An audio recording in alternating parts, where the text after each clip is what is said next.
go. You know, the measures that have been given by the Ministry of Health. Stay at home if you've got no business outside there. Have a mask, wash your hands, and make sure that you've got social distancing. And also, the Muslim clerics and leadership is going to be giving a briefing on how to handle this. They've got their own emergency response committee, and let us take a look at that from our reporter's diary that we've got for today. All right.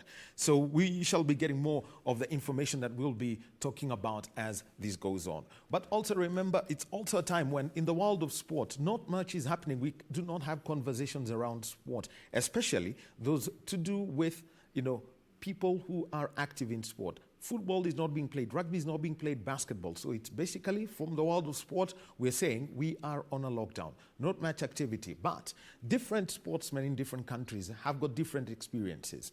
And part of that is what we're going to have a conversation with. And joining us on Zoom, we've got Harambee Stars defender, and also he plays for AIK in Sweden. He goes by the name of Eric Ouma. His nickname is Marcelo. Eric, good morning to you. Good morning. Well, and first of all, tell us, how are things in Sweden for you? Actually, things are normal in Sweden. There is no lockdown. Everything is just going on well. Well, you've got to tell me, because this is different from the rest of Europe. We've seen that France has had a total lockdown. They gave people, I think, 3 hours. Italy, Spain. How has Sweden managed to do this? Keep everyone active every day differently from the rest of Europe? I think they say that they have banned some of the gatherings. Like they say they should be not traveling during this Easter time. So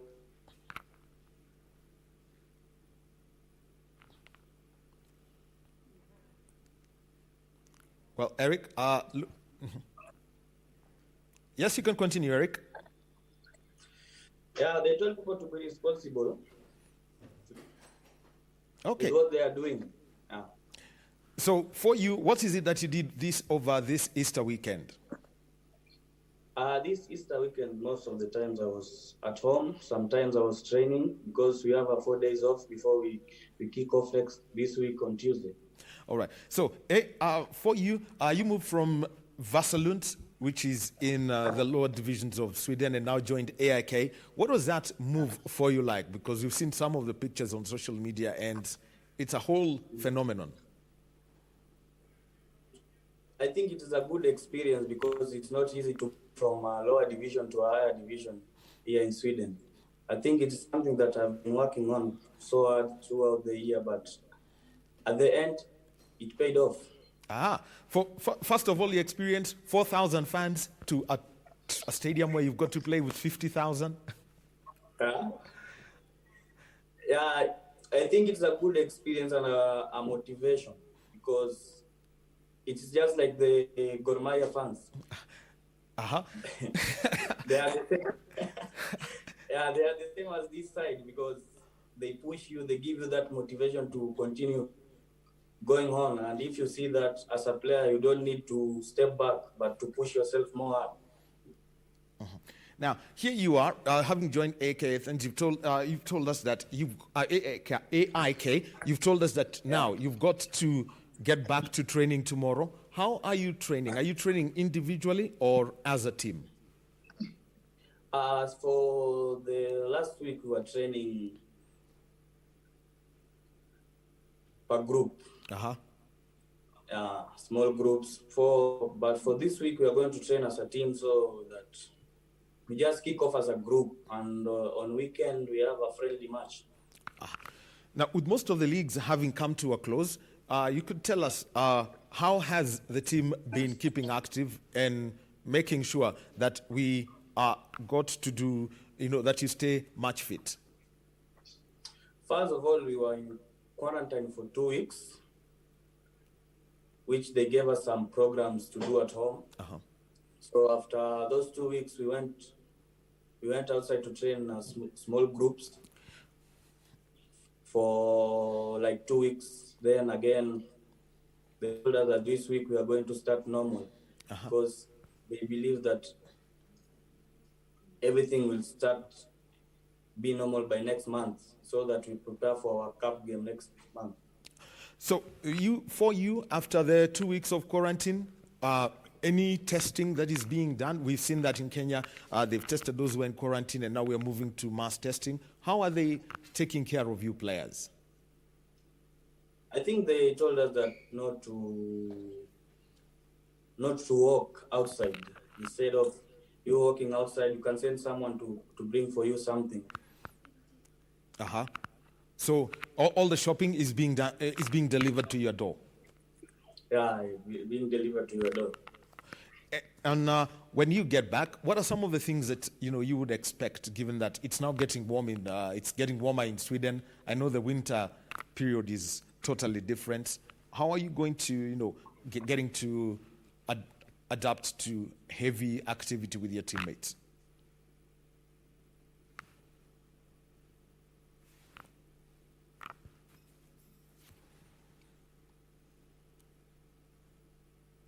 Well, looks like we've got a little blip with that connection with Eric Ouma, who is speaking to us from Sweden. He plays for the Harambee Stars. So he's basically in one of the countries where there is no lockdown. Okay, Eric, I can see that you are back to us. So tell us, what are some of the expectations, when you get back to your teammates and as you get back to train tomorrow? I think everything will be good and high, because if you see the mentality of the players, they believe that everything will go back to normal. And I think this corona pandemic has not stopped everybody to focus on the things they are doing. Now, one of the things that that happened is that international matches were cancelled that were supposed to be played in the month of March. Just about 2 weeks ago, everyone expected to see you at the Nyayo National Stadium. What was it like that you couldn't put on the white and red of the Harambee Stars on the last weekend of March? Actually, I was disappointed, but it is a situation we cannot control, because now your health is more important, even that man, because you rather have a good health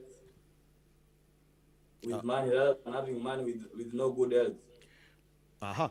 And for your teammates, what have been the conversations that you've had with the Harambee Stars teammates who are in Europe? We can talk about Johanna. We know Victor has gone to Canada. Olunga is in Japan. What are the experiences you're sharing? Actually, when we talk, we just ask them how they are and how things are going there, and how they are managing this situation. Yeah, but most of them they're good. Okay. Now, for some of the things that you've seen from you at the moment, more social media activity on your Twitter handle. What's it like anytime you see somebody post, a video of you, or you send in a video? What is it that you've learned, interacting with the fans? I think it's just appreciating what you are doing. And I think you just need to thank them, because getting that means you are doing something good and better. And it's like it's a motivating factor. All right. And now, this is our time for the Kenyan community in Sweden. How are you interacting and checking up on each other? I think, actually, I do take care of some students here from Strathmore. They are here doing a course for 6 months.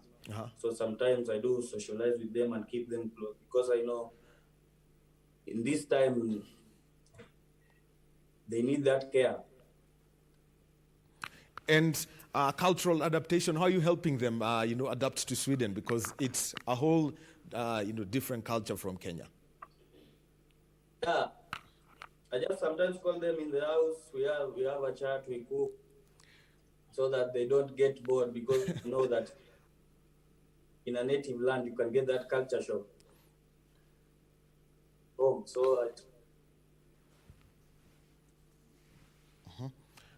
What they are doing. And some of the other activities that you do, to help them adapt to Sweden, where everything is strict, a lot of social order? For now, we just go to because you cannot just walk outside like that. So what are the restrictions? Yeah. So if you've got to do movements, for example, in France, you've got to get an affidavit signed so that you can go, for example, to go and buy food or buy medicine. What are the requirements for you to move around in Sweden? Because I know I think the gatherings of more than 500 are not allowed, or even 50. How are you moving around? In Sweden, you can just move around, no restriction, but it's for yourself. That is what they said. But they banned a gathering of 50 people, and a lot of, and just move whenever you want, but you be responsible for your own life. Well, that looks like it's a tough call that has been made by the Swedish authorities. Something else now. What is it that you miss much when you are in Sweden that is Kenyan? Actually, I miss the Kenyan food. But I do have some Kenyan food, so I don't miss it that much. And what are some of the what are some of the Kenyan foods that you have that you take up as and? I have ugali here.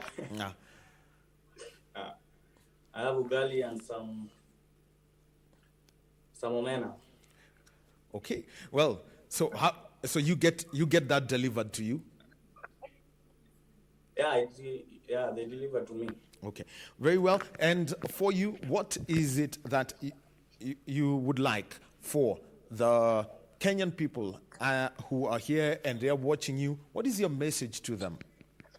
I will just tell them to follow all the government directives, because your health is more important. You never know, because one person can affect a million, and no one should be left behind in this. Because we have seen it all started with one person. Now see, it's like talk about 1.6 million. All right. So Eric Ouma, thank you very much for giving us your time this morning. And we hope to see you soon back in the country. We hope everything will be normal in June and we can see you play against Egypt at the Africa Cup of Nations qualifiers.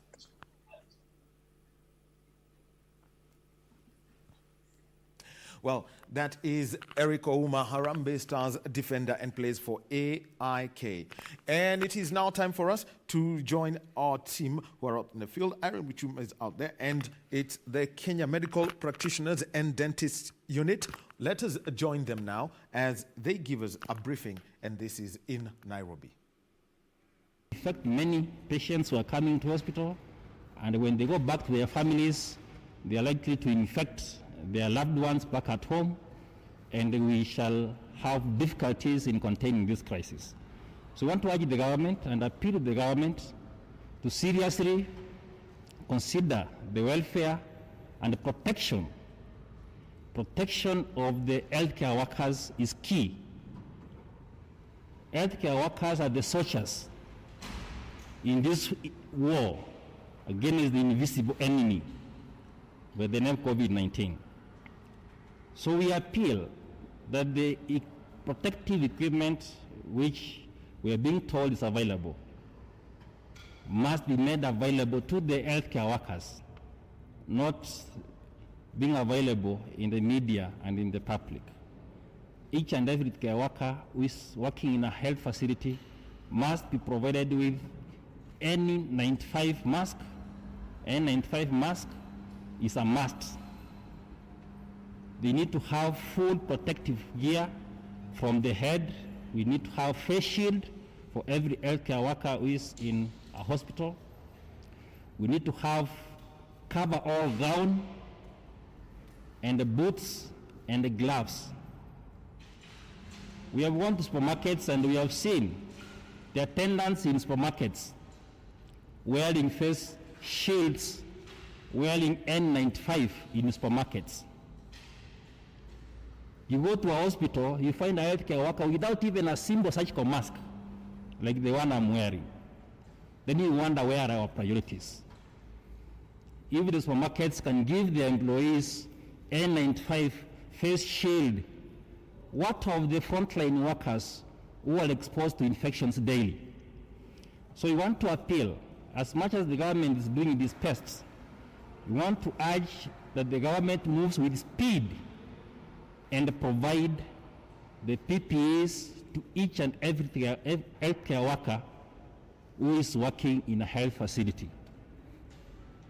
And many other things, I want to invite our acting SG to provide the KMPDU statements on what has been going on in the last 1 week and our recommendations moving forward.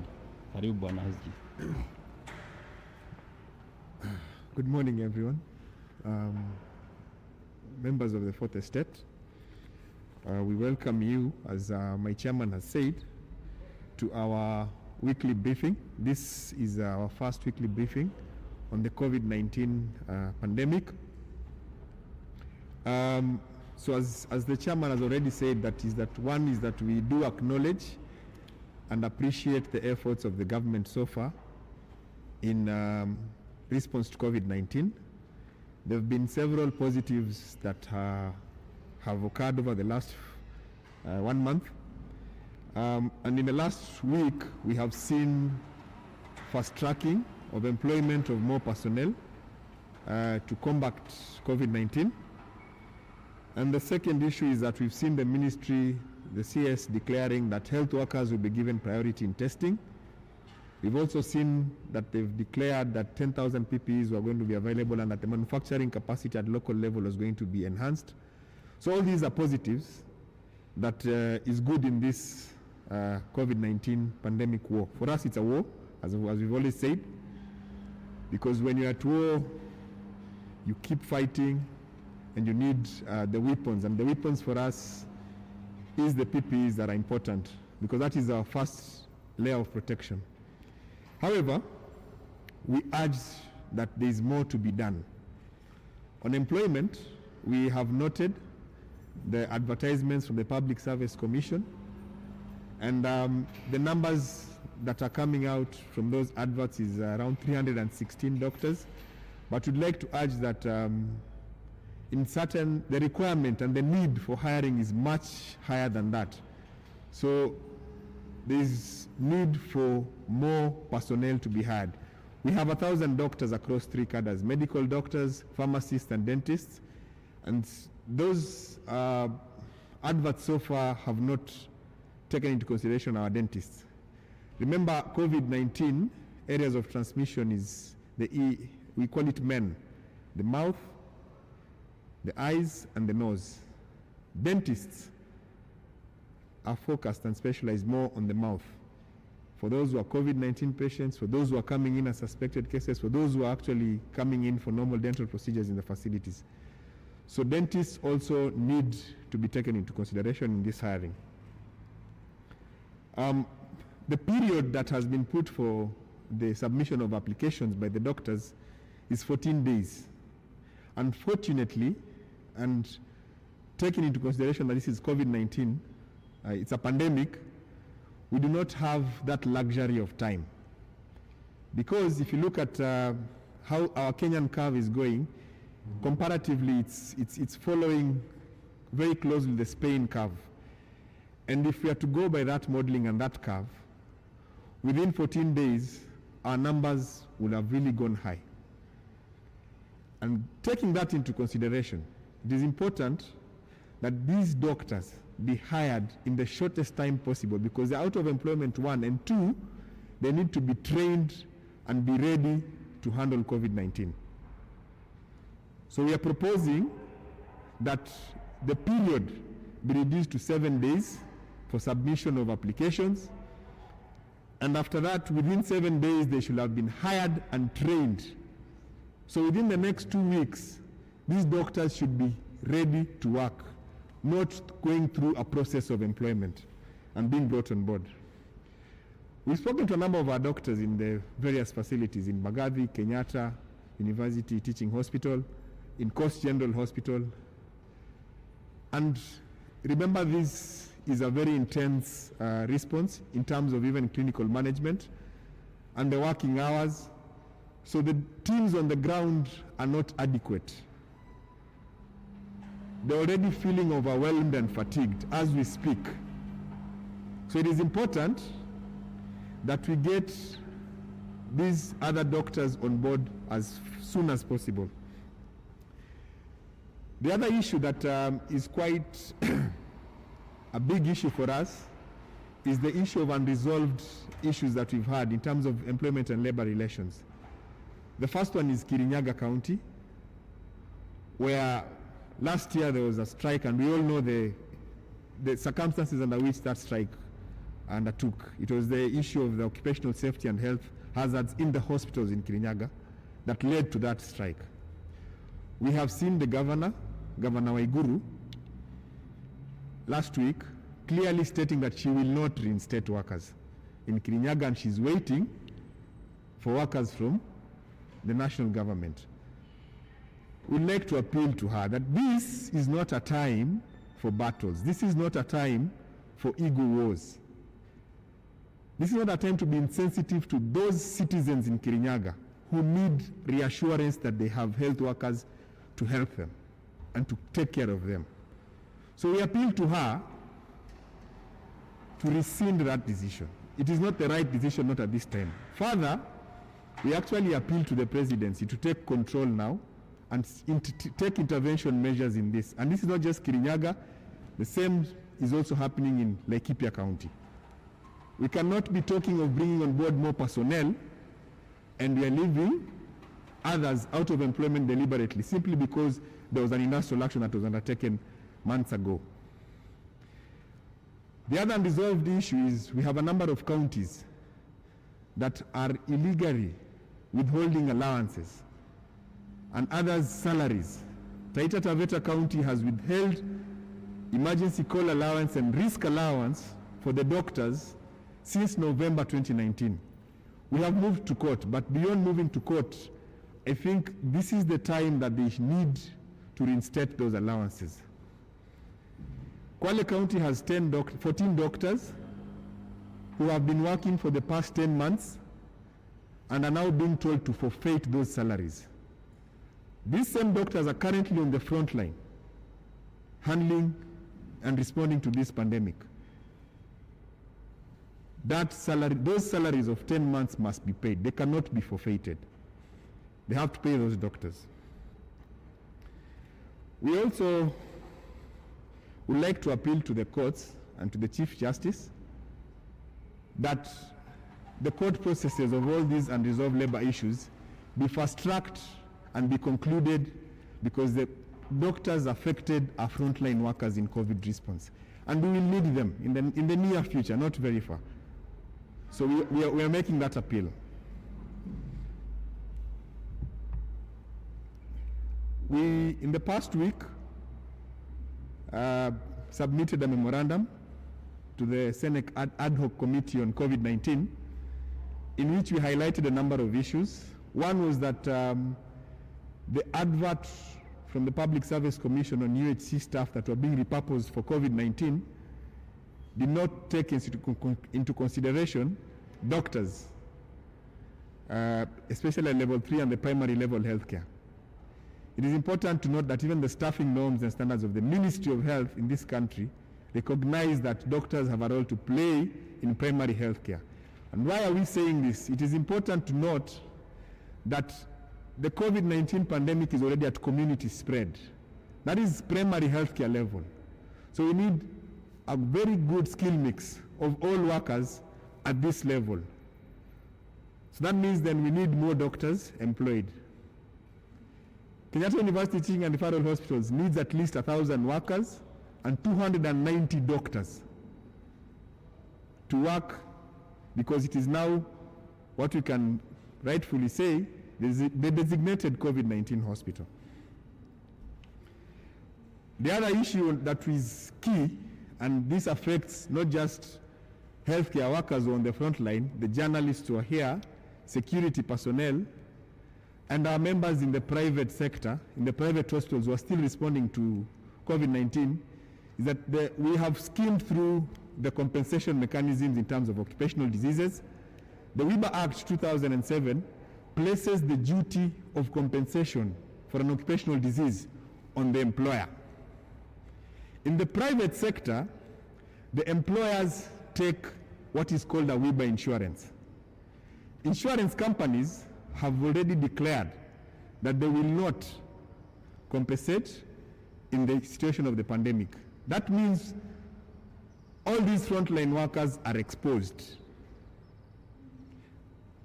So in case of a mortality, which is likely going to happen because we've seen it in other countries, over 100 doctors died, over 100 nurses died, policemen in New York were affected, over 500 of them. So our proposal, which we submitted to the Senate, is that there's an urgent need to create an occupational disease and injury fund as a subsidiary legislation to the PFM Act with a seed capital or seed amount of 3 billion. This should be able to cover all workers in the COVID-19 pandemic, not just healthcare workers, but all frontline workers. We would also like to thank Governor Mutua for taking lead and showing leadership and showing that he actually cares about frontline healthcare workers. He awarded allowances. We have seen the SRC give an advisory against that, a letter that was written to the Council of Governors chairman. For SRC, this is not the time to be insensitive to workers. These workers are exposed. It's a matter of life and death for them. Should you get COVID-19 and not recover as a frontline worker,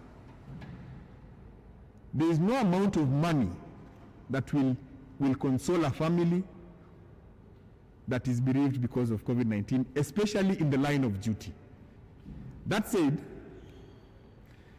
SRC has actually shown us that they can give advisories within hours.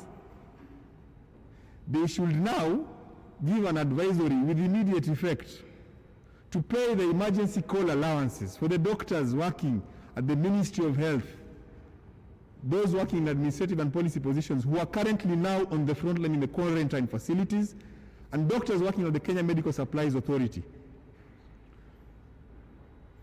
and the university hospitals.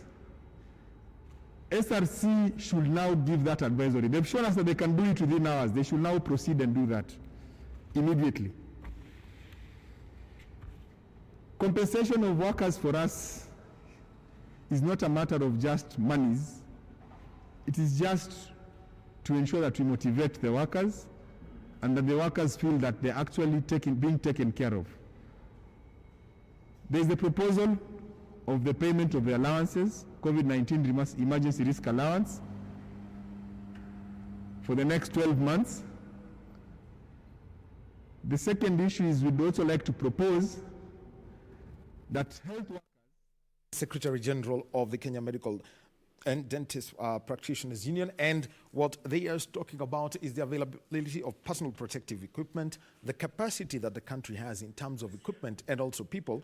Plus, we're also talking about dentists who've got to be taken into consideration, considering that they deal specifically with the mouth, which is one of the sensitive areas. Also, the quick employment of some of these doctors, make sure the period is not 14 days, but 7, so that they can get into it. And also, Kenya looks like it's taking the Spanish curve.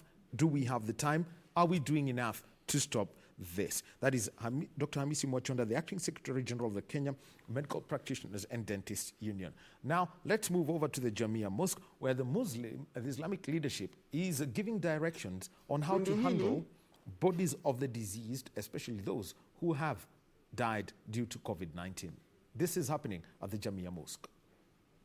Afya na pia imeweza kutengeza taratibu ambazo zinahusiana na vipi maiti wa Kiislamu ataweza kushughulikiwa wakati huu wa janga hili la corona. Ifuatayo ndio baadhi ya mikakati ambayo imewekwa kuhusiana na kushughulikia maiti wa Kiislamu. Kwanza, kuna kundi la watu ambao wamejiunga Eldoret, Nakuru, Bungoma kupewa mafunzo maalum ya namna ya kuweza kushughulikia maiti wa COVID-19.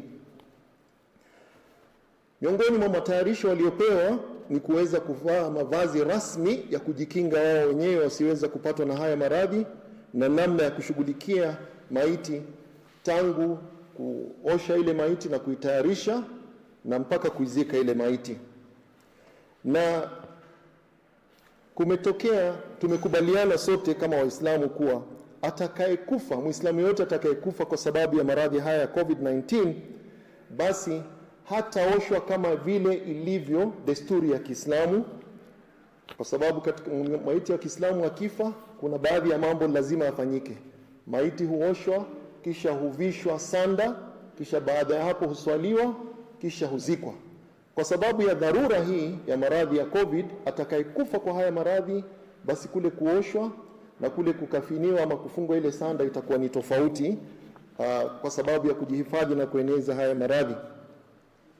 Wale wote watakaofariki nyumbani, ni lazima habari za vifo kama hivyo viweze kuwasilishwa kwa serikali kupitia namba iliyopewa, nayo ni namba 719, ili iweze kuthibitishwa na wapewe ushauri atazikwa vipi. Utaratibu mwingine ambao umewekwa ni kuwa ikiwa mtu imethubutu amekufa kwa haya maradhi ya COVID-19, iwe amekufia hospitalini au nyumbani, basi kutakuwa na kundi kutoka katika kamati hii, wale ambao wamepewa mafunzo, ambao wataweza kushughulikia hiyo maiti na wataweza kutoa msaada unaohitajika, ikiwemo ni namna ya kuitayarisha ile maiti, namna ya kuchukua yule maiti kupeleka mahala pa kuzika, na pia namna ya kuzika ile maiti. Kuna kundi pia la wale ambao watatoa ushauri kwa jamii zilizoathirika na maradhi haya, kwa sababu tunajua baada ya kumpoteza mtu mnayempenda, watu wanahitaji ushauri. Kwa hivyo kuna wataalamu ambao watashughulikia swala hilo. Kamati hii pia inaweza kuwasiliana na wasomi na maimamu kutoka Mombasa, kwa sababu ni mji mwingine mkuu ambao kuna Waislamu wengi, lakini Baraza Kuu la Waislamu ambao mwenyekiti wake ameketi hapa, ambalo lina uwakilishi katika kila kaunti katika nchi hii, litaweza kushughulikia swala la vipi tunaweza kufanya kazi pamoja na habari zinaweza kumfikia kila Muislamu na kila mhusika pembe zote za nchi hii. Mwito wetu kwa Waislamu kila mahali katika nchi hii ni kuweza kuzingatia maagizo yaliyotolewa na serikali ili kuzuia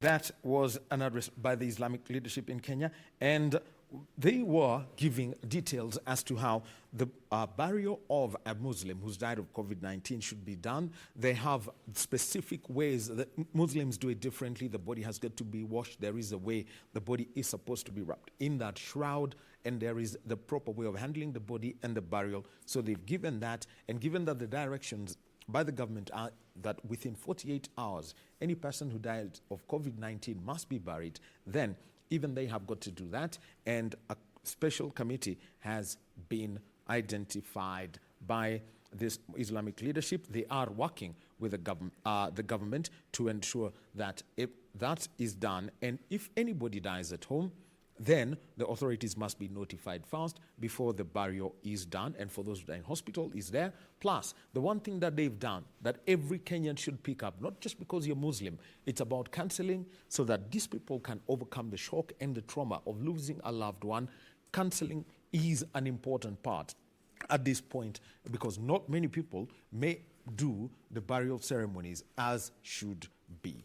That was at the Jamia Mosque, and this is going to be that full story coming later with Suleiman Yeri. Now, let us continue with the conversation, and it's all about sport and how it's been affected. Locally, the Kenyan Premier League last week announced the indefinite suspension of all activities, which means that the league, which was through just about 20 matches, they still have got quite a number of matches to go. We do not know when the next ball will be kicked. So, and speaking to us this morning about the effect of that and how clubs are going to go through this, we've got a former Mr. International and a person who played for Gor Mahia and AFC Leopards. Currently is the chair of AFC Leopards, Dr. Dan Shikanda. Dr. Shikanda, welcome this morning. Thank you for your time. Thanks for having me. Yes, and first of all, what's been the impact at club level for AFC Leopards and the other 16 clubs in the Kenyan Premier League ever since it was announced 1 month ago that sporting activities must cease until the situation is under control? I can tell you the impact has been devastating because most of the teams had moved to the topmost gear. The league was in its last third, and that was the most crucial time because there were teams fighting to avoid relegation. There were teams fighting for the championship. From number 1 up to number 7 are still in contention. This has been a neck-to-neck battle in the league. It's never been like this for quite some time. But we are happy because it's been an interesting league this year. So when the news came about the stopping of the league, most clubs thought maybe it will be for a short while. Initially it was we shall resume on the 4th, only to see the unfolding scenario, things moving from bad to worse, and hence the league had to be stopped. I can tell you most teams had put systems in place. For example, as at Leopards, we were actually going for the final lap. We knew very well it was key for us because we were still fighting for the league. But unfortunately, we had to stop and tell our boys to be at home. And when you tell your boys to be at home, definitely we've been having a lot of financial crisis. The first thing... Actually, I'll be coming to the financial crisis. But first of all, what has been the story of the players when they say that they are away from home? You see... I mean, they've got to be at home. Yeah. So the coaching staff have got to manage them and make sure that, they're still young, active and adventurous so that they stay within the rails. With us, we've actually given them a program. Our coaches spoke to them. We actually spoke to the technical bench and told them we don't know how long this will take. The boys need to keep fit. They need to keep shape. They had actually picked very well. They were performing very well. But now everybody's away in their houses. So they actually need to do something to maintain their fitness because fitness is key. So I think there's a program they're following, which the technical bench gave them. Hopefully, they're doing the same at home. All right, yes. And talking about that, let's just take a look at the Kenyan Premier League table because he says AFC Leopards have, at the moment, they are lying 6th on the table and they have got 40 points and this is after playing 23 matches. Remember, this is not your ordinary season and this being an ordinary season because one team dropped off and we're talking about Sony Sugar and Sony Sugar had to be struck off that role, and that means teams workhorse points, so they were relegated earlier than usual. So at the moment, Gor Mahia top of the table with 54 points. The other teams, Kakamega Homeboys with 47 points. Tusker have got 46, so battling for that. Lindsay Stars 4th with 43 points. 5th, KCB, who have got 42 points, and AFC Leopards with 40. So, Dr. Shikanda, as we speak about this situation right at the top of the table, because Western Steamer, the other team with 23 matches, have got 36 points. How competitive do you think the final matches are going to be? Because it was, we were going to a point where we were getting to 30, a case of having to play ordinarily 34 points and 34 matches this season, given that you've got 18 teams in the league, but now it's going to be a very odd time. What kind of competition do you expect going when, normal services resume? It was definitely going to be neck to neck as we actually go for the last 10 matches. Mathematically, we still have a chance. If we win all our matches and Gor Mahia lose 5 matches, we are definitely in it. Do you expect Gor Mahia to lose 5? This is football. Anything can happen. They have lost 4. I think they've lost 4 matches. Yeah, this is football. Anything can happen. And you know, football is not logic. You cannot say because you've won all the other matches, you'll definitely win the remaining matches. If it was so, then definitely all the leagues in the world, we could have said, because it has stopped here, we assume, we actually prolate. We say that the team leading will win all its matches. No. Football, at this juncture, the team fighting for survival can easily cause an upset and beating the team fighting for the championship. Well, Dr. Shikana, you mentioned about the team's finances. This season, the league does not have a title sponsor. We understand why. There hasn't been a TV broadcast partner for, I think this is the 3rd season going. So that means a lot of money is missing from the coffers of teams. The last deal that we had assured minimum of 7.5 million shillings per club. At the moment, also, your sponsor, withdrew after they closed shop in the country. What other avenues are you looking at to ensure that AFC Leopards is sustainable? Thanks, Wahome. The most interesting thing with Leopards, remember, we have not been having a sponsor since we took office. The sponsor was with us for about 2 weeks. We had not recruited players. We had not gone for pre-season. The sponsor actually left. Our budget was 100 million. The sponsor was giving us 57 million. So we had to look for the 43 million to have the budget. It's been very interesting. FC is a membership club, and I thank our members through branches for actually living and walking the talk. We have gone 25 matches. In fact, we are one of the teams that went all the way to Sony, and Sony never turned up for the game. I remember that, yes. We went to Owendo. We went for pre-season. The pre-match meeting. Pre-match meeting. We went to the pitch, but we were the first team to be given a walkover by Sony. So in a nutshell, this season we have played 26 matches without sponsorship. And it is very key because... That includes the cup competitions. That includes the cup competition. Leopards, where we are going to now, we are actually putting structures in place to become sustainable. I have had serious issues with my home ground. We don't have a pitch where we can call a home ground. I've had serious issues with where I train. So what we are trying to do as a management and members is to come up with a structure in the club that can make us sustainable. I want to raise that issue because you've said about the membership. And, the whole thing is, if it's the way FC Leopards is structured, would not be any different from Barcelona or most of the clubs in the German Bundesliga, where the people own a majority of the shares in the clubs. What's the subscription model for membership, and how long can the annual subscription of the membership sustain a club without a sponsor? At the moment, if you look at our membership, it's 1,200 per year.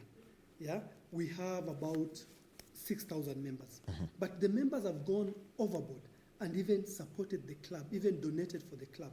What we are trying to do as a management is to elicit that excitement, to make sure that we can attract as many people as possible. When we got into office, our first major task was to make Leopards competitive. You remember the same time last year, FC was fighting relegation. Yes, it's true. This time, we are fighting to be champions.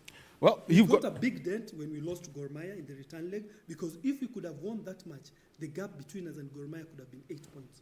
So here it is. You've mentioned about sustainability, 1,200 shillings, yes. A membership of 6,000 people. So we're talking about 7.2 million shillings. Yes. How long can that sustain a club?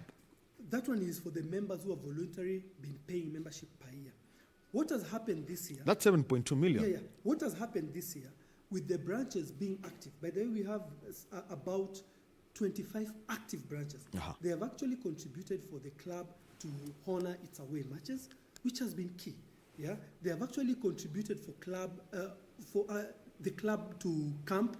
Let's say when we're playing like Gor Mahia, and when you look at the passion they have with the team, We want to build on that. We want to put in structures so that tomorrow when you come and say, we want to go the Barcelona way, you have people who are seeing something and want actually to invest in that club. At the moment, the club is still off the mark completely. We are now trying to make sure that the club can have basic structures for a football team. What are basic structures for a football team? A playing ground. Leopards does not have it. If you look, even Gor Mahia does not have it. If you look at clubs in East Africa, they have actually failed to install a structure, physical structure, that can help it attract members and hence make sure that they can be a vibrant football club. Long-term story that's been told is about land that was allocated to FC Leopards by the late former President Daniel Arap Moi. Status of that piece of land, Gor Mahia and FC Leopards got the land in Embakasi. Yeah, I remember I was a player playing for FC Leopards in 1986, and His Excellency, the late president, the second president of the Republic, gave some land. It's unfortunate that the officials who have actually presided over in the club for the last, between that time and maybe the last office, have not been following that. My office, what we are trying to do, we are trying to make sure we follow that land, we see whether it's there. If it is not there, what stops us from even going out of our way and buying land elsewhere? The myth out here, rumors has it, or let me just call it the myth, that FC Leopards has 6 million members.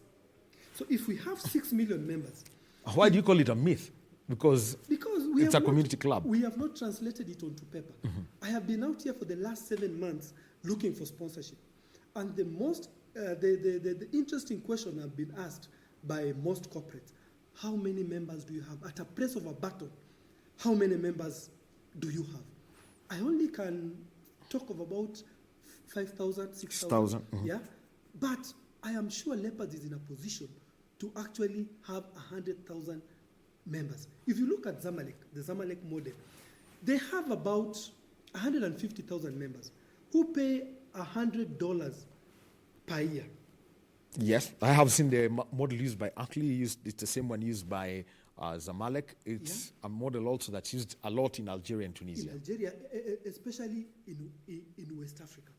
In North Africa? No, North Africa. In North Africa? North Africa, yeah, in North Africa. You see, if we go that way and we just have 100,000 members, we will easily run this club without any sponsorship. There are people out here making noise, oh, we want to turn the club into a company. People come and buy block shares. When people buy block shares, they will buy off the club. We want a model whereby the club can actually own 51% of shares, and then we float 49%. And it will take time. We have to market that to our members. We have actually to educate our members and then make sure that we cannot actually go that way. Now, here's a concept of community clubs in Kenya. We all know the origins of AFC Leopards. Before the late former President Daniel Arap Moi said, this name, Abaluya FC, has to go. And so it became AFC Leopards. That change was there. Gor Mahia became Gor in capital letters. We know Luo Union became Reunion. This is, because we are speaking about real things, this is 40 years ago that these changes happened. Yes. So looking at the history of some of these community clubs, how receptive would they be to changes that would ensure that there's a revenue stream and we get the entertaining football that we used to see? I mean, Moi Day, Jamhuri Day, Moi Day and Kenyatta Day was Gor versus AFC Leopards. Yes. I mean, when Moi Day came, it was a final of the Moi Golden Cup. Yes, the final. But the Kenyatta Day Cup and the Jamhuri Day Cup was Gor versus AFC Leopards, and the country came to a standstill at 4 o'clock.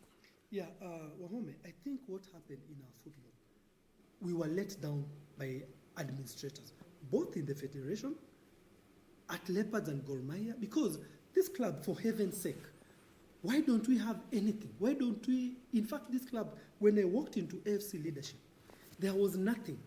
The only thing that was there was that sponsorship of SportsPesa. 2 weeks, 3 weeks down the line, they pulled off. We were left with a shell. To be honest, for myself and my neck to sit down and drive the club up to where it is, at times I usually think it's a miracle. But what I can say, FC Leopards is not about the Luya or its origin from the Luya land. FC Leopards is supported by everybody around this country and in East Africa. And I can tell you for free that Leopards is the biggest club in East Africa. Rivaling only Simba. Listen. No, all right. Simba and Yanga will give you a hard time, and in Kenya, Gor Mahia will raise the questions. No. Gor Mahia, yes. By the way, 10 Gor Mahia fans can make a lot of noise, and then you think the club is so big.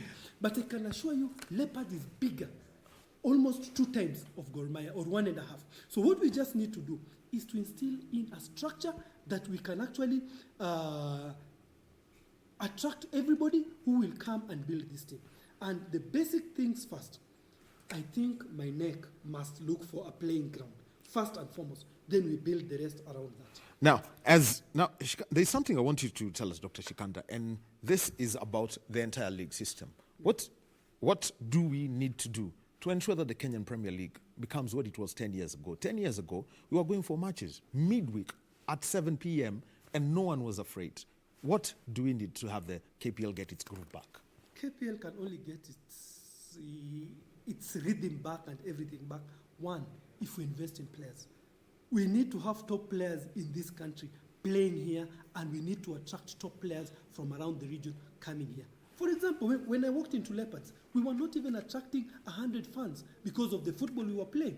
We were always losing more often than winning. But now we are for KPL, first and foremost, and even for the federation, clubs must play good football to attract. For me, to make sure that people will not go and watch Arsenal and Man U in bars and come and watch FC Leopards, I must have quality. If people go to watch Barcelona because of Messi, I must have a Makwata whereby people will come to watch how many goals will Makwata score today. Otherwise, without that, no one will come to the stadium. We won't build a team. All right. Dr. Dan Shikanda, Chairman, AFC Leopards, speaking to us this morning. It's been a pleasure. Dr. Shikanda, be safe. I know you're in the medical field and you're doing a lot, so be safe. We'll make sure that we need to see you here again throughout the year and for AFC Leopards. We'll be taking a short break, and when we come back, we shall be speaking to one of Kenya's top tennis players, Ishmael Changawa, and this is via Zoom. That's after this short break.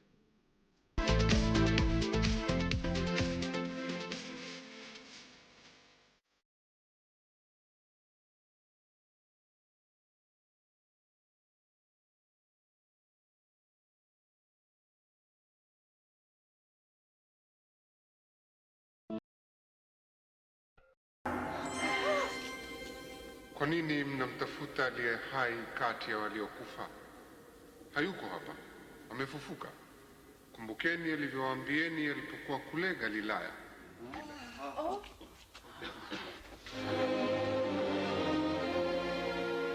Amani iwe nanyi.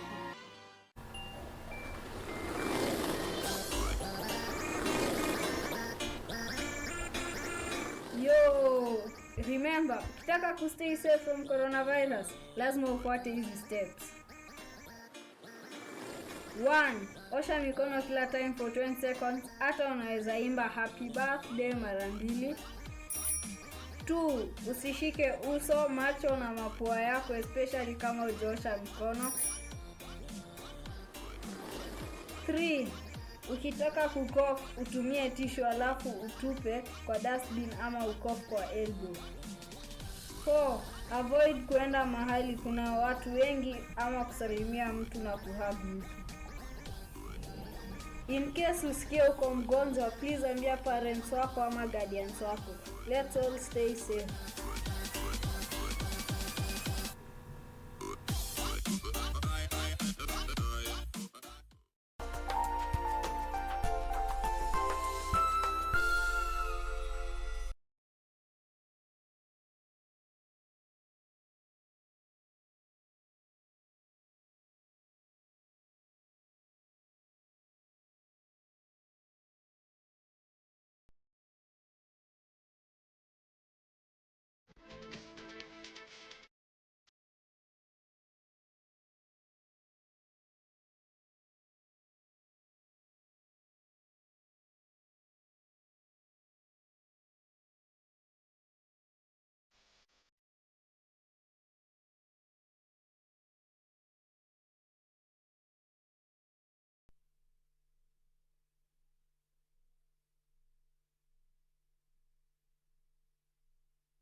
Well, welcome back, and this is Sports Check on this Easter Monday. I am Daniel Wahome. Our sign language interpreter is Lucy Mwaura. Well, so much happening in the world of sport, and one of the activities that we expect in the country this year is the WRC Safari Rally. Much has been said about this event, expected to take place in July. The routes have been released by the organizing committee, the local organizing committee of the WRC Safari Rally project, and it's mainly going to be around Naivasha, with only one stage that's going to be at the Kasarani Stadium. It's a 5-kilometer stage where cars run 2 by 2, so it's mainly dust, there's going to be a mud pit, a little bit of twists and turns, and some place where the cars cross over each other. The rest of it, including the power stage, that is also another spectator stage at the Hell's Gate National Park. And one of the drivers who watched the Safari Rally when he was younger and got into the sport and was actively involved is Issa Amwari. Issa Amwari, we are going to be joining, is going to be Issa Amwari, as you can see, is in our picture. Well, last year, he won the Division 2 championship at the Kenya National Rally Championship, and we join Issa Amwari on Zoom. Issa Amwari, a very good morning to you. Good morning, Wahome. How are you? I am very well, Issa. First of all, it's been for you being out of competition from 2016, 2017, 2018, you got back to 2019. What was it like for you? And also picking up a new navigator in the form of Job Njiro. Yeah, thank you so much, Wahome, for giving me this opportunity. Since 2016, we not be racing. We came back last year, and we performed very well to win the Division 2 championship. We were able to be top 4, number 4 in Eldoret, then season Croatia last year, and we were promoted to Premier this year. Before we went for sabbatical, we were good, we were doing well. We had the pace, and that's the reason why we were promoted to Premier Division. Well, the promotion from Division 2 to Premier Division means that you did not have to join Division 1. What was the feeling for you, and what's the quality of the drivers at the moment in the first division? We did to Division 1. Before, if you remember very well in my history, before I went for sabbatical, we were always in top 5 in Kenya National Rally Championship. So I think the reason why the federation put me in Division 2 last year, I think it's all about that I was not driving. So maybe they thought I'm not back into my usual pace. But after proving myself that we are back and we are capable of coping with anyone and with these top boys, then they decided to put me back to Premier where I deserve to be.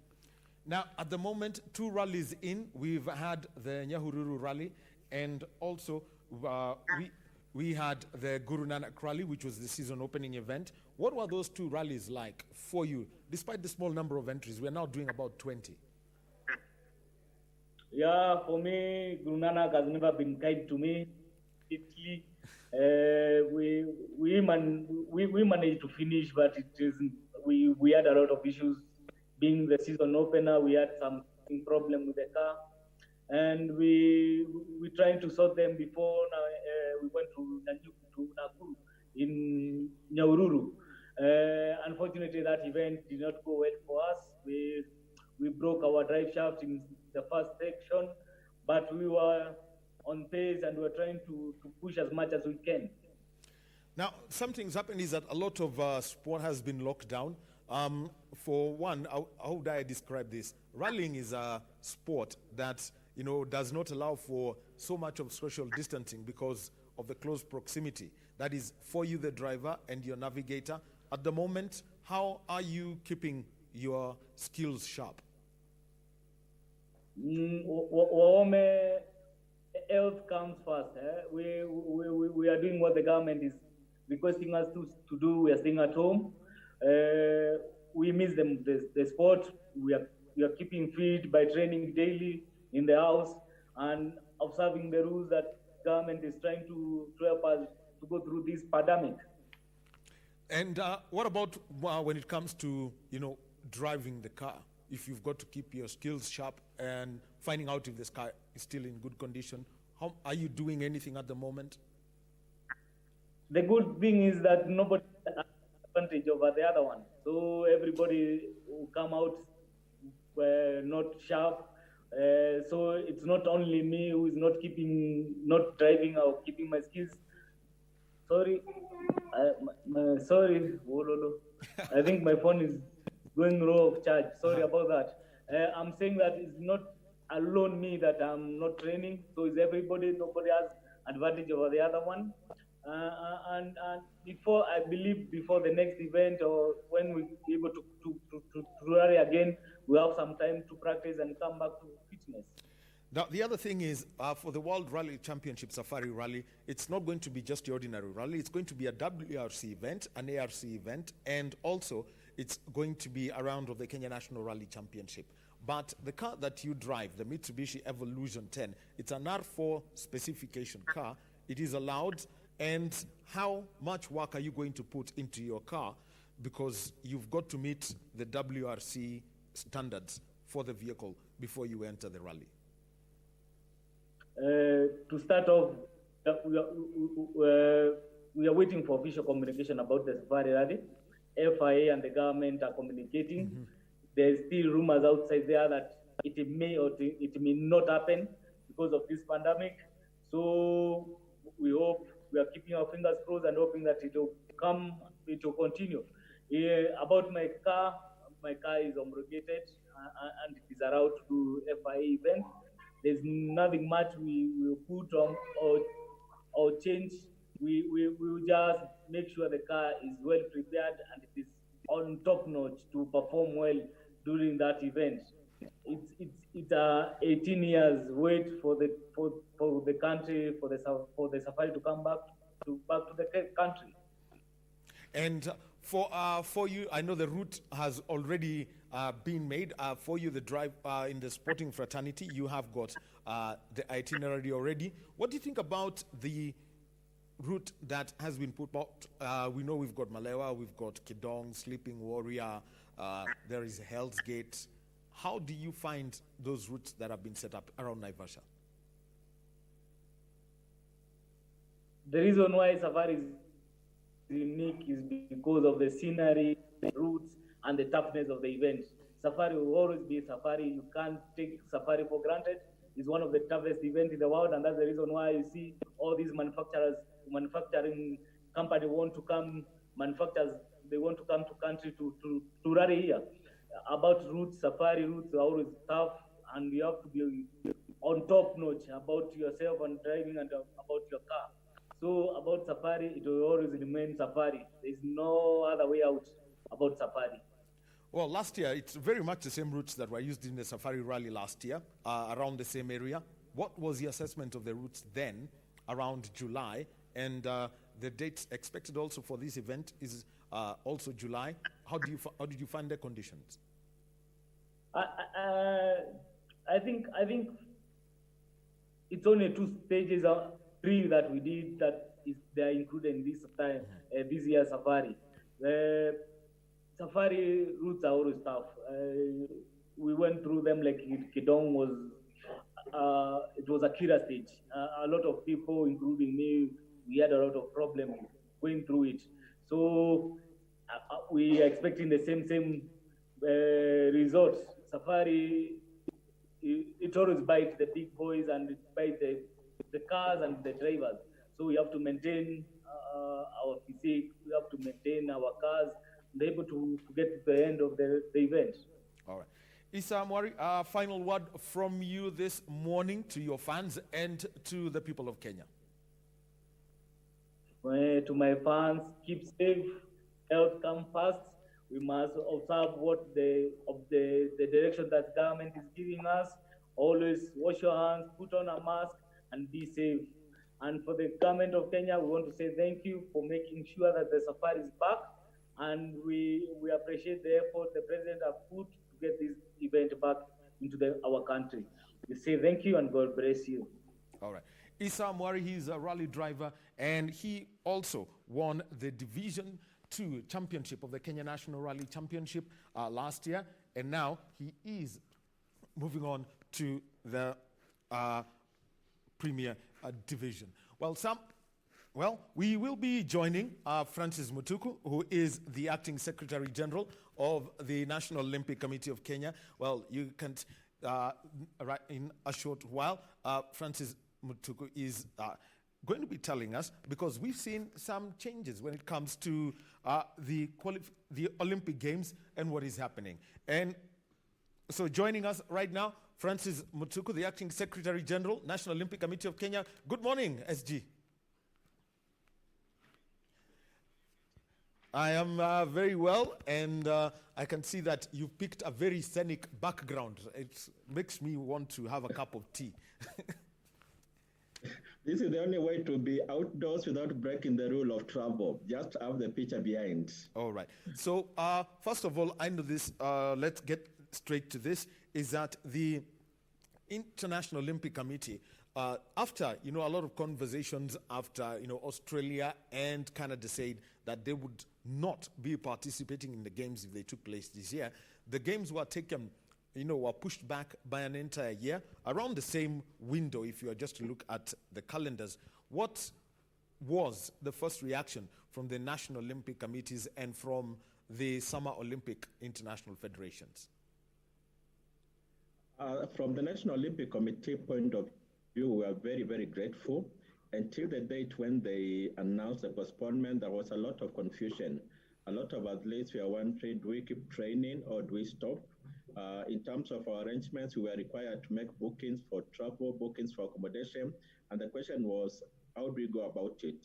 It was difficult to engage our partners, especially the prospective sponsors and corporates, to come on board, because the first question would be, are we on or are we not? So there was a lot of confusion, a lot of a period where no one knew exactly what will happen the following day. The coronavirus aspect was changing every 24 hours, and therefore the decision by the International Olympic Committee to decide to postpone for us was very, very welcome. First and foremost, because the athletes now have settled mind. They did not know to what extent, to what intensity they could train. As you all know, Olympics is the epitome of every athlete. And therefore, 3 months to an event, and you do not know what intensity you should be training at, cost a lot of psychological torture, I would say. But now it's settled. We have 1 full year to go, and we are grateful for that postponement. A lot of federations who were in consultation with, we are supportive and welcome the idea. Now, one of the federations that I want to mention is the Kenya Volleyball Federation. They already have a team qualified, the Malkia Strikers. I'll be coming to the Malkia Strikers later. But beach volleyball, under the directives from the Ministry of Health and from the State Department for Sport and also the Interior, it was a general government decision, is that travel to countries that had reported cases of COVID-19 had been banned. So which means that the beach volleyball teams could not travel to Nigeria and the Gambia. The Gambia hadn't reported a case, but the way to the Gambia is through Senegal. So that transit point meant that boys and girls could not qualify, and those events took place and moved forward. The question is there going to be a change in the qualification process, because some of these things were beyond the control of the federations that were there? Yes, the Kenyan position and the Kenya Volleyball Federation have already stated that and written a letter to their African Confederation and the international body. And the National Olympic Committee, we are fully supportive of their position to appeal, because the beach volleyball for ladies went on and 2 teams competed. Our position is that we were among the first countries who took the position of not traveling in view of the pandemic attack. And therefore, we cannot be disadvantaged because of being cautious and protecting our athletes. The Ministry of Sports took that very position even before the overall travel advisory was given to everybody. And that was important. And therefore, because of that, our team was not able to participate, and as of now, are not in the competition for qualifiers. However, given this new window which the International Olympic Committee has given us, we are going to appeal very, very strongly so that our team is reinstated and hopefully new days can be scheduled.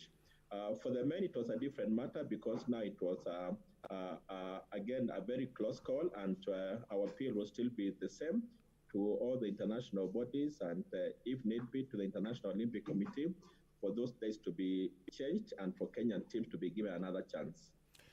Another team that I would like to speak about mainly, let me talk about the rowing team. They had already traveled to Europe and they were going for qualification. Then it was cancelled, so they had to travel back from France. What happened now with rowing? That one is easy and straightforward because it was a collective decision by the International Federation that the competition could not go on. As you know, at that time when they were in France, that's when the attack in France was just picking up. That one for rowing will be rescheduled. Hopefully now we'll get a chance to bring it back to Africa. As you realize, initially, there was a lot of confusion within the African body, and therefore the competition could not be held in Africa. And our African qualifiers to go to France for the competition. Right now, I believe, depending on how things and how fast things get back to normal, it means now the African body has a chance to host this event in Africa, which would be good for Kenya. However, if they still maintain the same scenario of all competitors going to France, we'll again send our competitors who we believe have a very, very good chance of qualifying. Now, I want to move on to yet another. Let's move on to the martial arts. Taekwondo were in a process of qualifying because theirs is a little bit longer. So what do we do?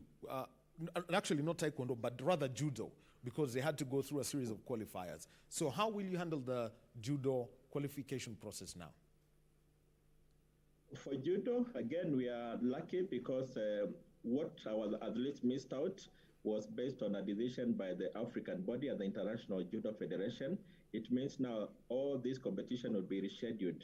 As you realize, the competitions which had remained for participants to go to were where we felt we would have the best chance of points. These were predominantly in Africa, and therefore, once the competition resumed, we'll send our team for judo to go to what would have been the Senegal African Championship, where there were quite a number of points we were expecting our athletes to qualify. As you know, these individual sports, qualification is based on point system, and therefore the more competitions our athletes participate in, the more chances they have to qualify.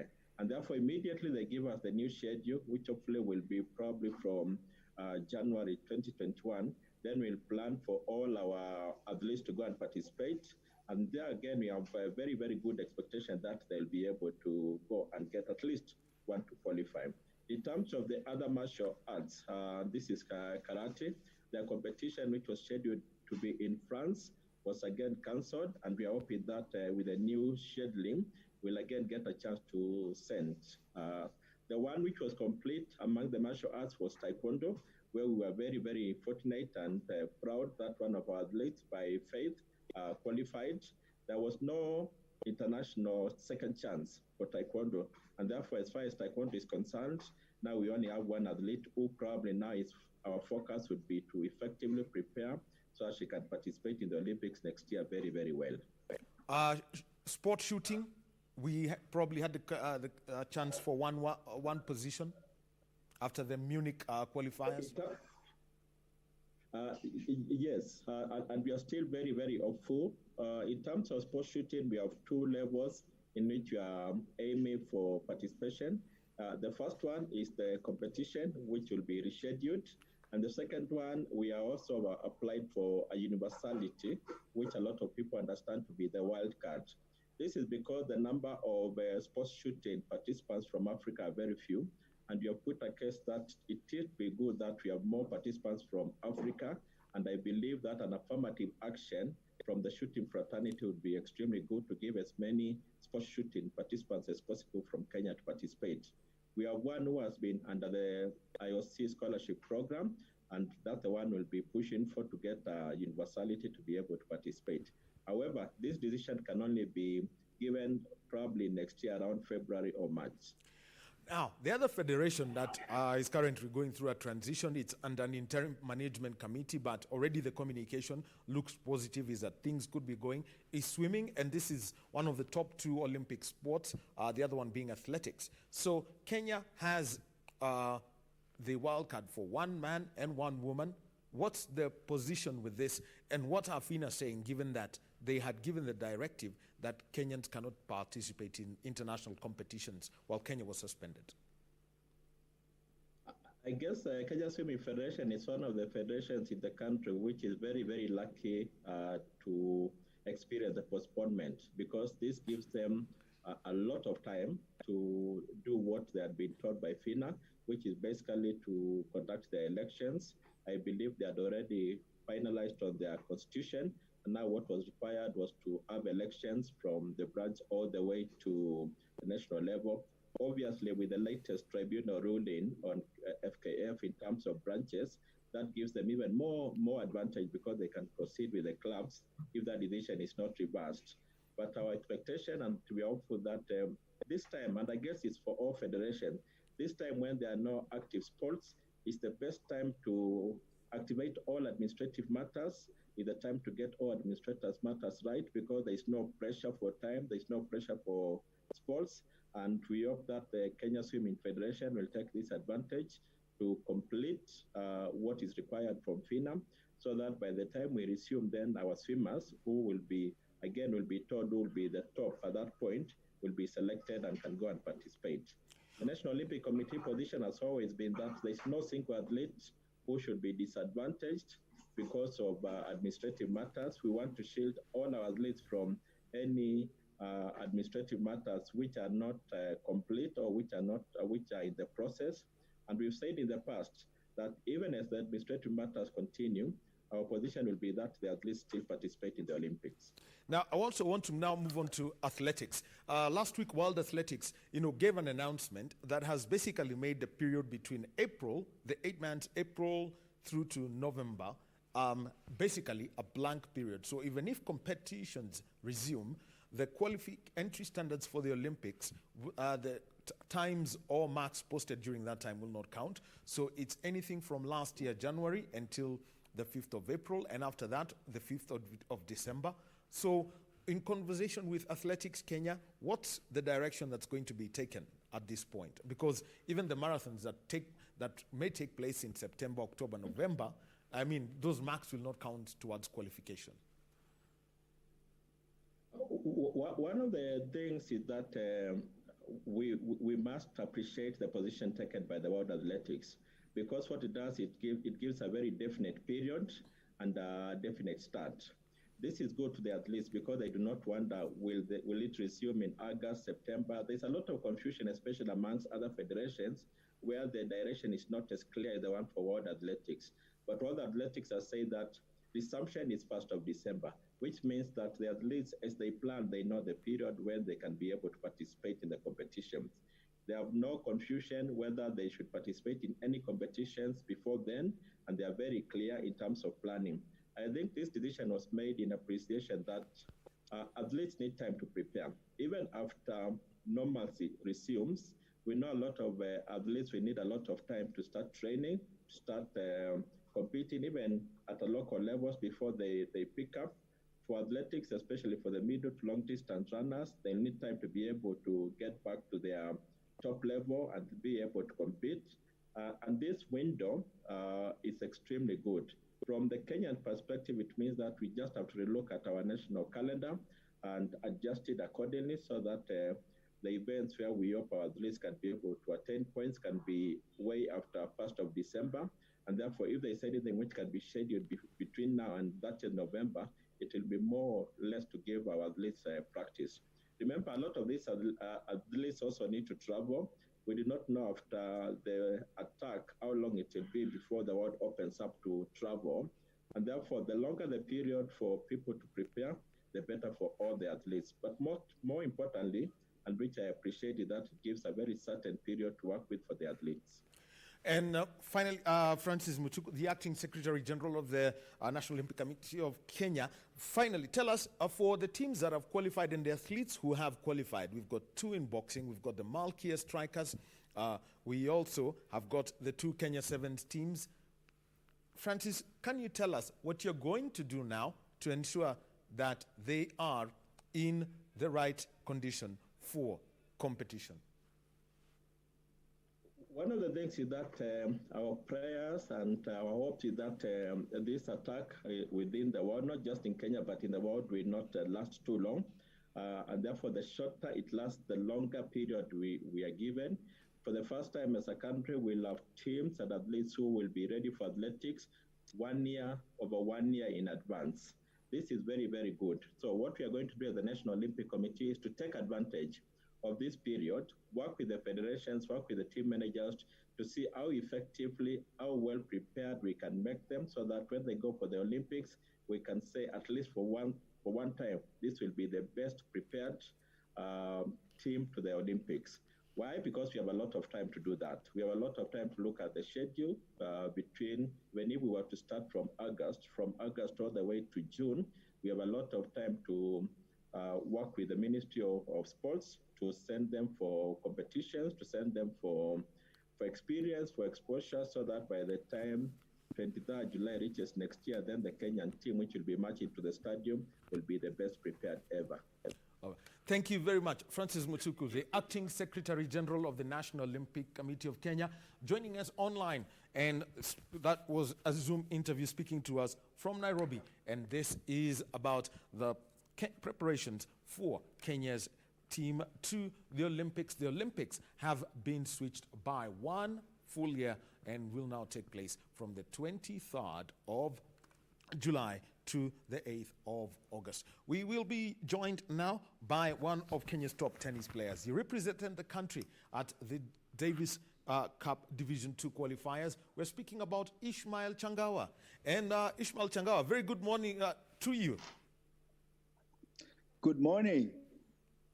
Well, it's a pleasure to speak to you this morning. And yeah, first of all, you were playing for Kenya, and this was to get promotion to Davis Cup to the second division. It didn't go down well. Tell us about the experiences at that tournament. Actually, the experience was really great. We really enjoyed, and we learned a little bit of experience because I mean, like the players, they're really tough, and they've been playing a lot of tournament more than us. But that's not the reason. But we went there, focused, and we really enjoyed. And I know it didn't go well, but I really enjoyed myself, and it was really great. And I think that was an amazing experience. Well, and coming back, you find that sport basically globally was put on lockdown. What has been the effect, especially when it comes to tennis? For example, the French Open is out, Wimbledon is out, and these are not just postponement, but basically they're saying event done. So what about from the local scene? I mean, actually, that wasn't. Was really bad for that because I mean, like all the tennis players now probably maybe like they've been getting ready for the French Open for a long time. So like, and then they got disappointed about the coronavirus, but it's happened. So like we are not expecting that to happen, but. People have been complaining, we're not getting ready with it, but there's nothing we can do about it. Well, and for you in the local scene, for the competitions that you were to be involved in, as say with the in the African circuit. Yeah. The competition. Sorry, I didn't get that. All right, we're talking about the African circuit and the competitions that you were to be involved in. How many of these have been affected over the past 1.5 months? Actually, been affected a lot, because I mean, like we have African Cup of Nations, and we have Karen Open, and then we have tournament in Egypt and Tunisia and Morocco, and South Africa, but and Nigeria, by the way. So it's been cancelled, and I don't know what next, but I think we'll just get ready for. After this corona, and then we'll see what's going to happen next. And for you, what are you doing to train and stay fit at the moment? Actually, I've been doing fitness, outside the house because I mean, like we can't go outside because I mean, also the clubs right now they've been closed, they've been shut down, so there's no not any club that is open right now. So the only thing that we can stay fit is to train at home and be ready and stay fit and a lot of fitness. Well, tennis is a sport where you've got to be involved with the racket and the ball. So how much are you doing to work, on your ball skills in as much as you may not have a training partner? Actually, that was a trick. Actually, it's a good question, by the way. To be honest, that I haven't touched a racket yet, but I was just doing like fitness, and I wasn't even thought about it because every time when you touch a racket, you just remind yourself like in the tennis court. But probably maybe like just doing a shadow outside the house and not even hit any tennis ball. So just shadow, and then that's it. How much is it different when you're trying to, make a shadow forehand or backhand? How different is it from what I would call a normal practice on the court? Actually, that's another good question. It's really difficult because actually it's weird because you used to do to hit a tennis ball on the tennis court. And then now you're doing shadow outside the house. It's a little bit, tricky, but, there's nothing we can do. So it's the only option that we can do right now and to stay fit. And, because, if you stay in the house the whole day without doing nothing, you lose a lot.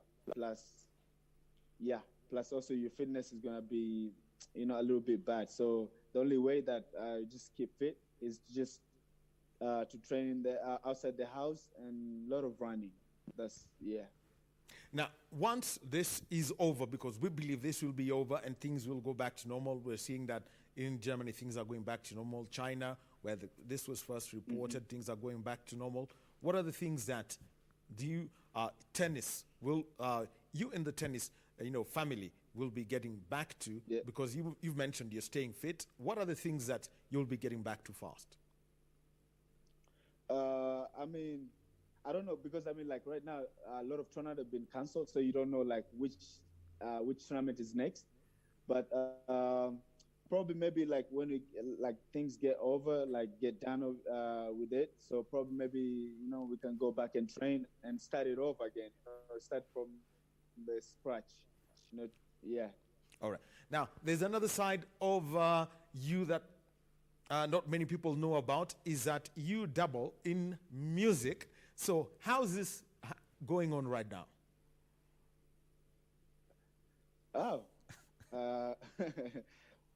Actually, the music actually is going great.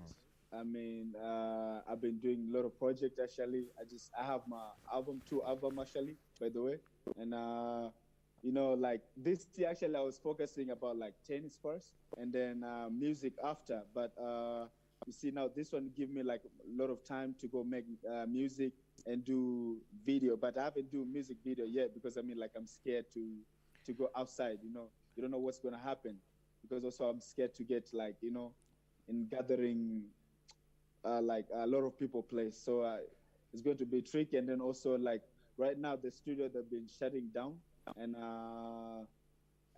my producer, he told me I can go back there and because we're only two people, so we can work on songs and see what's gonna happen. But right now I'm trying to focus on the tennis a little bit. All right, Ishmael Changao, final word from you. I'd like to say thanks for everybody, and you have to stay safe. You guys have to pray a lot. This thing can be done, and then you stay at home. Please stop the spreading, and be safe, and God bless you. All right. Thank you very much, Ishmael Changawa. That is Kenya's #1 tennis player speaking to us on Zoom. He is in Nairobi and speaking about how he is staying fit. He is just playing shadow tennis at the moment. That means not a lot. He's not involved in this at the moment. One more conversation, and this has got to do with rugby and education, and with the director of the Kenya Rugby Union, Kikechi Kombo, will be joining him in a short while. But before that, why don't we get to hear from a man known as Ariel Okal, He plays for the Kenya Morant, that is the national basketball team. He is based in Algeria. He plays for US Setif. Ariel Okal gave his experiences of staying in a country which has been hardest hit in Africa by the COVID-19 pandemic. Let us hear from Ariel Okal. Good compared to, other parts of the world. As of yesterday, we had 1,500 plus cases of COVID-19 and 205 deaths. Brought 205 deaths caused by the pandemic. The challenge here comes with, as a basketball player, I'm supposed to be out there training, and the government has implemented a couple of measures, which includes a ban on sporting events and activities. So we don't get to train. We also don't get to, people don't get to go to the mosque. All our games and practices were stopped. It's been a month and a couple of days, a month, a week since they started the curfews and the lockdown. Right now, shops open from 8 a.m. to 12 noon, and then we have like 2 hours, and then from 3 p.m. to 7 a.m. it's total curfew. Nobody's allowed to be outside, and the police are making sure that people adhere to those rules. With this new laws that have been put in place to curb the spread of COVID-19, you find that training is becoming a challenge for me. So I end up doing all my workouts indoors, and it's a challenge because the space that you get in the house, it's not the same space that I can get in the basketball court. I haven't touched a basketball since I think this lockdown started, because we don't get the chance to go to the gym to work out. Also, the equipment for working out, they are not the same as the equipment you can get in a gym. I have a couple. The club has made sure that I have a couple of stuff that I can use to work out. For cardio workout, that one is a real challenge because I need to jog and I need to go out and run, but I cannot do that because of the rules that they have here. So I only work in the house. I skip the rope. I try to do my workouts so intense so that I make sure I get as tired as possible and improve on my health and my fitness endurance. I hope this situation is going to be controlled soon so that I get back out there and all the other guys, the sportsmen and women, they can get out there and go back to doing what we love doing most. So I'm urging Kenyans to really, really, really adhere to the measures that have been put in place by the Ministry of Health, the government, the World Health Organization. Adhere to those things, maintain high hygiene, stay in the house as much as possible. It's important because it will help us to try and flatten the curve and slow the spread. And that's what we want to do right now. That's the only defense we have against COVID-19.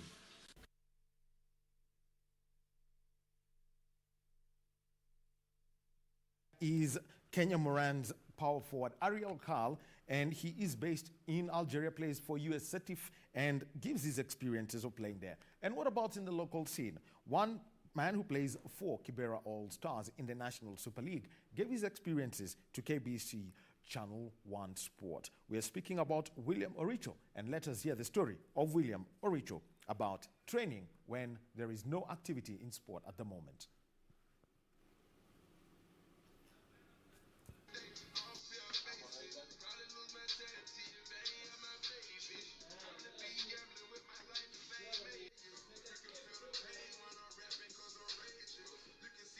Pia naweza sema serikali pia kama inaweza kuja kusaidia kwa wachezaji wale wanaumia, because most of the players maybe walikuwa wanategemea hiyo kucheza game allowance, maybe training allowance, na pia some of the teams hawapatiani mshahara, so unapata sasa hakuna kitu inaendelea in terms of football ama in terms of games.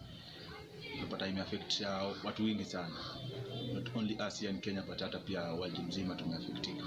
So mimi naweza sema pia imekuwa wakati mgumu, as long as ni tough moments, but tukue strong, na kitu muhimu sana tujikusanye tu, turudi kwa Mwenyezi Mungu, tuombe sana, maana this is not normal. Mambo yamekuwa mbaya, na to stay too safe, kila kitu kitakuwa poa, we shall overcome it inshallah.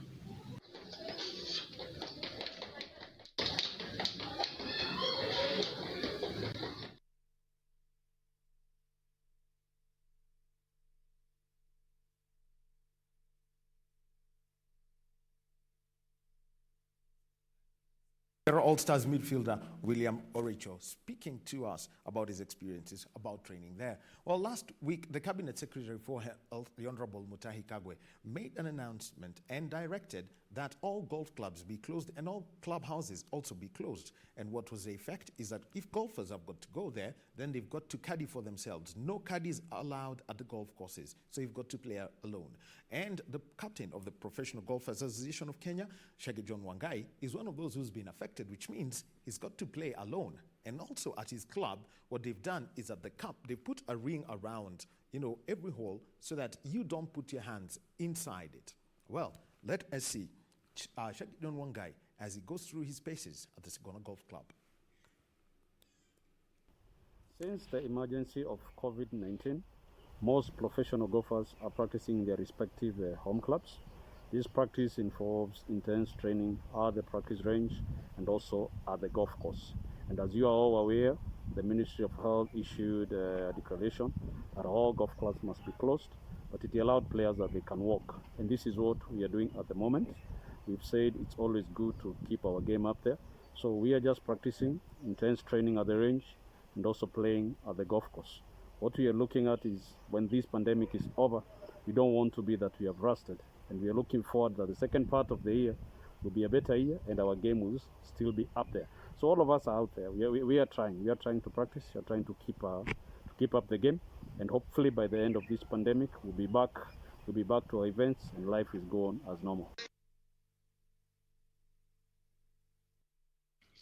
Well, that is the captain of the Professional Golfers of Kenya, Shege Wangai. And you can see that anytime he tries to hold out, the ball simply bounces off the ring that is placed at that point.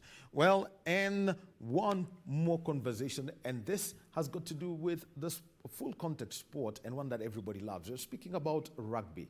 And joining us on Zoom right now is one of the directors of the Kenya Rugby Union, Kikechi Kombo. Well, we've got to fly through this at this point. And Mr. Kombo, first of all, the Kenya Rugby Union made a decision that the season 2019-2020 is done. The Kenya Cup, the Enterprise Cup, the Mwamba Cup, anything is done. What was the reason behind this?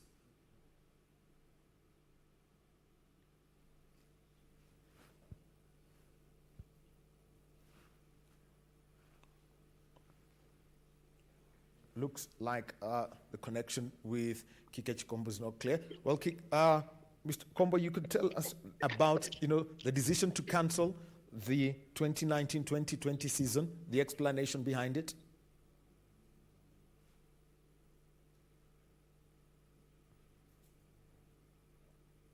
Well, looks like we've got a little bit of a connection problem with Mr. Kombo. With the current situation, Hello? All right, Mr. Kombo, you can continue.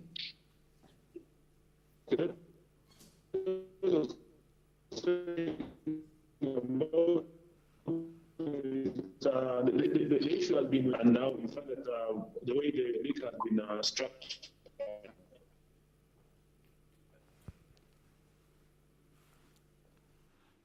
Well, so looks. So we'll have to take a little break from and try and get through to Mr. Kombo on that connection as we try to get our connection with Kikechi Kombo, Director of the Kenya Rugby Union, right. Now, we've got to think about the Kenya Broadcasting Corporation because at the moment, what would have been on the menu tonight? It would have been a match at the Championship of African Nations, CHAN 2020. But Cameroon made the decision and they wrote to CAF and said that the health of everyone comes first, and so they would not hold back on that. And what has been the effect is that a lot of broadcasters, including KBC, cannot deliver live sporting content to you. What's the effect? Well, KBC Sport got into conversation with the founder of Sports News Africa, Gary Rathbone, and these are his thoughts on rights management. Feeling the pinch. Sports broadcasters and distributors have been left weeping as they watch their main income streams dry up. Clearly, with sport not being played and the impact of the COVID-19 pandemic around the world, stopping sport everywhere, it's a massive impact on sports broadcasters around the world, not just in Africa. But certainly we will see that affecting a lot of the broadcasters here, like the Super Sports, the Azams, the Star Times, Zukus, all the pay TV models who have relied so much on sports rights to drive their subscriptions and their audiences. So it's going to have a huge impact. The key thing is how they're going to deal with that in this time. And I think if they're clever, they would sort of work with their partners that even though they're not supplying the live events, to supply them with archive material, greatest goals, all the kinds of interesting stuff that fans like to kind of still access and engage with. So, I think that's probably the best approach to dealing with this because it is a big problem for them because they rely so much on sports rights. With no live sports, some broadcasters have said they will not pay for rights due over this lockdown period. Is it the right move? It's very, very challenging at the moment for broadcasters and for sports rights owners about how best to kind of work through this situation. But I know that the sports broadcasters generally have put themselves into a bit of a bind because obviously they're losing subscribers and losing audiences and have now started saying that they're not going to be paying a lot of their rights fees that are due. We've seen this with BN in sports and the big players like Canal Plus, BN Sports, DAZN, the digital player, IMG, one of the biggest sports rights agencies in the world, have all notified various rights owners that they won't be paying their fees due while sport is stopped. I personally think that's a very, very short-sighted decision, and I think that one should actually work with one's partners during this period to try and get through it, even if it's paying reduced fees, but to try and stop fees altogether, because you need to remember that sport is going to come back. In a few months' time, there's going to be sport again on television. There's going to be a lot of it happening everywhere, and people are going to want to access it. And it's going to, you're going to need those relationships that you have with your owner, sports owner partnerships in place, and not to undermine that. I think if you look at the way that Sky and BT in the UK and certainly DSTV with SuperSport here have generally dealt with it, they've continued to work and deliver content, focusing on archive material and things like that, and stay stuck with their sports rights partners. And I think that's definitely the right approach, because this period will end. Sport will be back big time. With broadcasters going to such lengths to keep consumers watching, what impact is this set to have in the long run? Interesting thing that I think will come out of this once this is all over is that we'll see a much greater acceleration of the process of moving sports content distribution off traditional television platforms and pay TV networks and more into the whole direct customer content distribution through digital, mobile and the likes.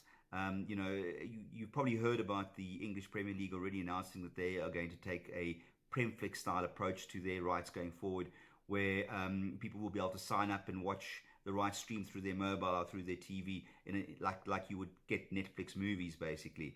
And I know that a lot of other major rights owners, are already doing this and have planned for this. But what I see happening, particularly considering how difficult some of the sports broadcasters have been in terms of trying to withhold payments during this period, I think what we will see is a acceleration in this process, and a lot of major sports rights owners moving to implement this sooner rather than later, so that they can have more direct control over the distribution of their content and the kind of engagement with the fans that they have worldwide. So I think that's going to be one of the biggest outcomes that's going to come from this current period, and that the result will be that we will probably find ourselves in a year from now having access to more sport in more different places than we've ever had before.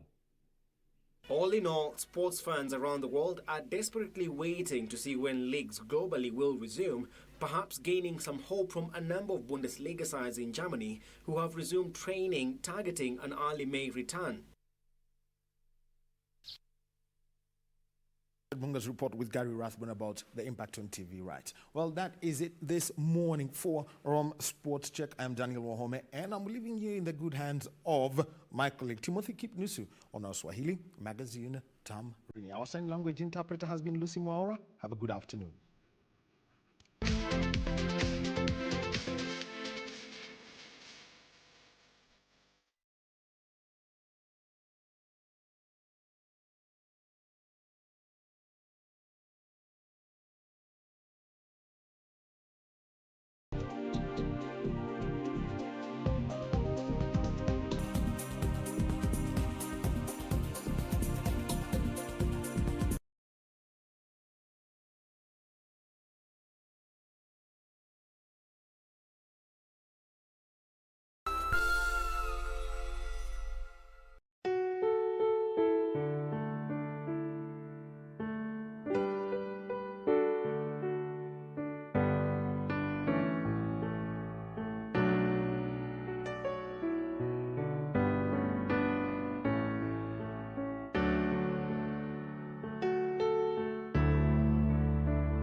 On the next episode of Elena's Ghost. How is it that Eduardo figured out that my baby's his? I want you and your wife to leave the estate. You know perfectly well that I'm not going to leave here, and much less now. I'll never be able to love Michael as much as I loved you. Get out of here, Monte Cristo. And what are you gonna do? Are you gonna scream? Scream, scream, scream. It's Elena. What? You have to help her. What happened to Elena? It's Monte Cristo.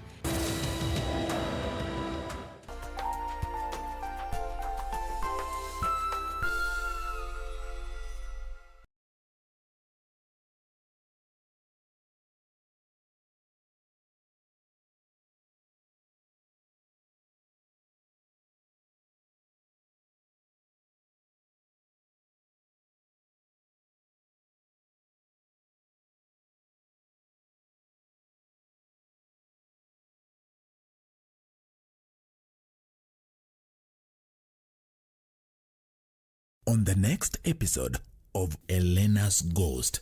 How is it that Eduardo figured out that my baby's his? I want you and your wife to leave the estate. You know perfectly well that I'm not going to leave here, and much less now. I'll never be able to love Michael as much as I loved you.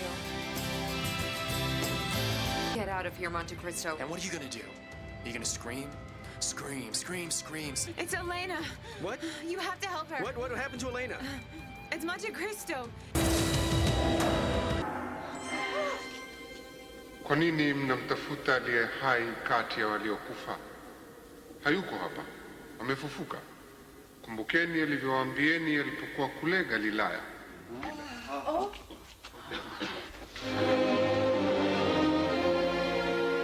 Amani iwe nanyi. Next on Kona. Sasa mbona tena basi walikamkuvunja vunja hizi malocks? Office.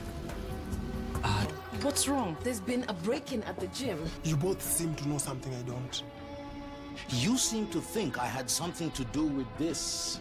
Look me in the eye and tell me you had nothing to do with this.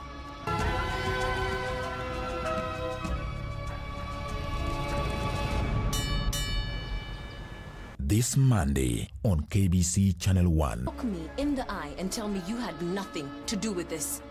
I have been very patient with you. Hiyo shule ni important sana hivyo kwako. Tunaweza omba Sisi mama dhangu do tena. How much more can you take? I'll leave it to Julia. Oh, you're the mother, Ira. I'm not going to control myself. You hear me? It's Elena. What? You have to help her. What happened to Elena? It's Monte Cristo. He's with her in the bedroom.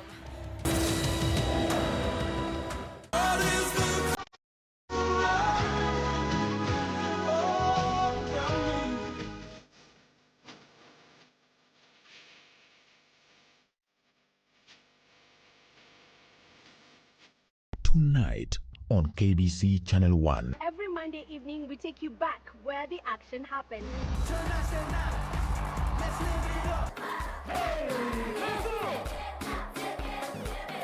We cheer up your Monday blues. From celebrity buzz, music, fashion. Remember what they say, if you did not see it on Grapevine, then it most probably never happened. Next on. Tunaweza kurekebisha mpango. Tunapojenga haya makala, tunaweza kuanza na moja au mawili kwanza na tuangalie tunaweza kupata unaonaje? Hili pendekezo langu liko sawa kwako? Nitaondoa hisa. Tugawanyike. Kamuulize mamako alete mvinyo hapa. Nenda. Baba anauliza juu ya mvinyo wake anaopenda. Nitajuaje ni kinywaji gani anachokipenda? Mwambie mwenyewe akatafute kwenye kabati la mvinyo.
Ni furaha iliyoje kujumuika nawe kwenye tamrini ya Channel 1 leo, ikiwa ni siku nyingine njema.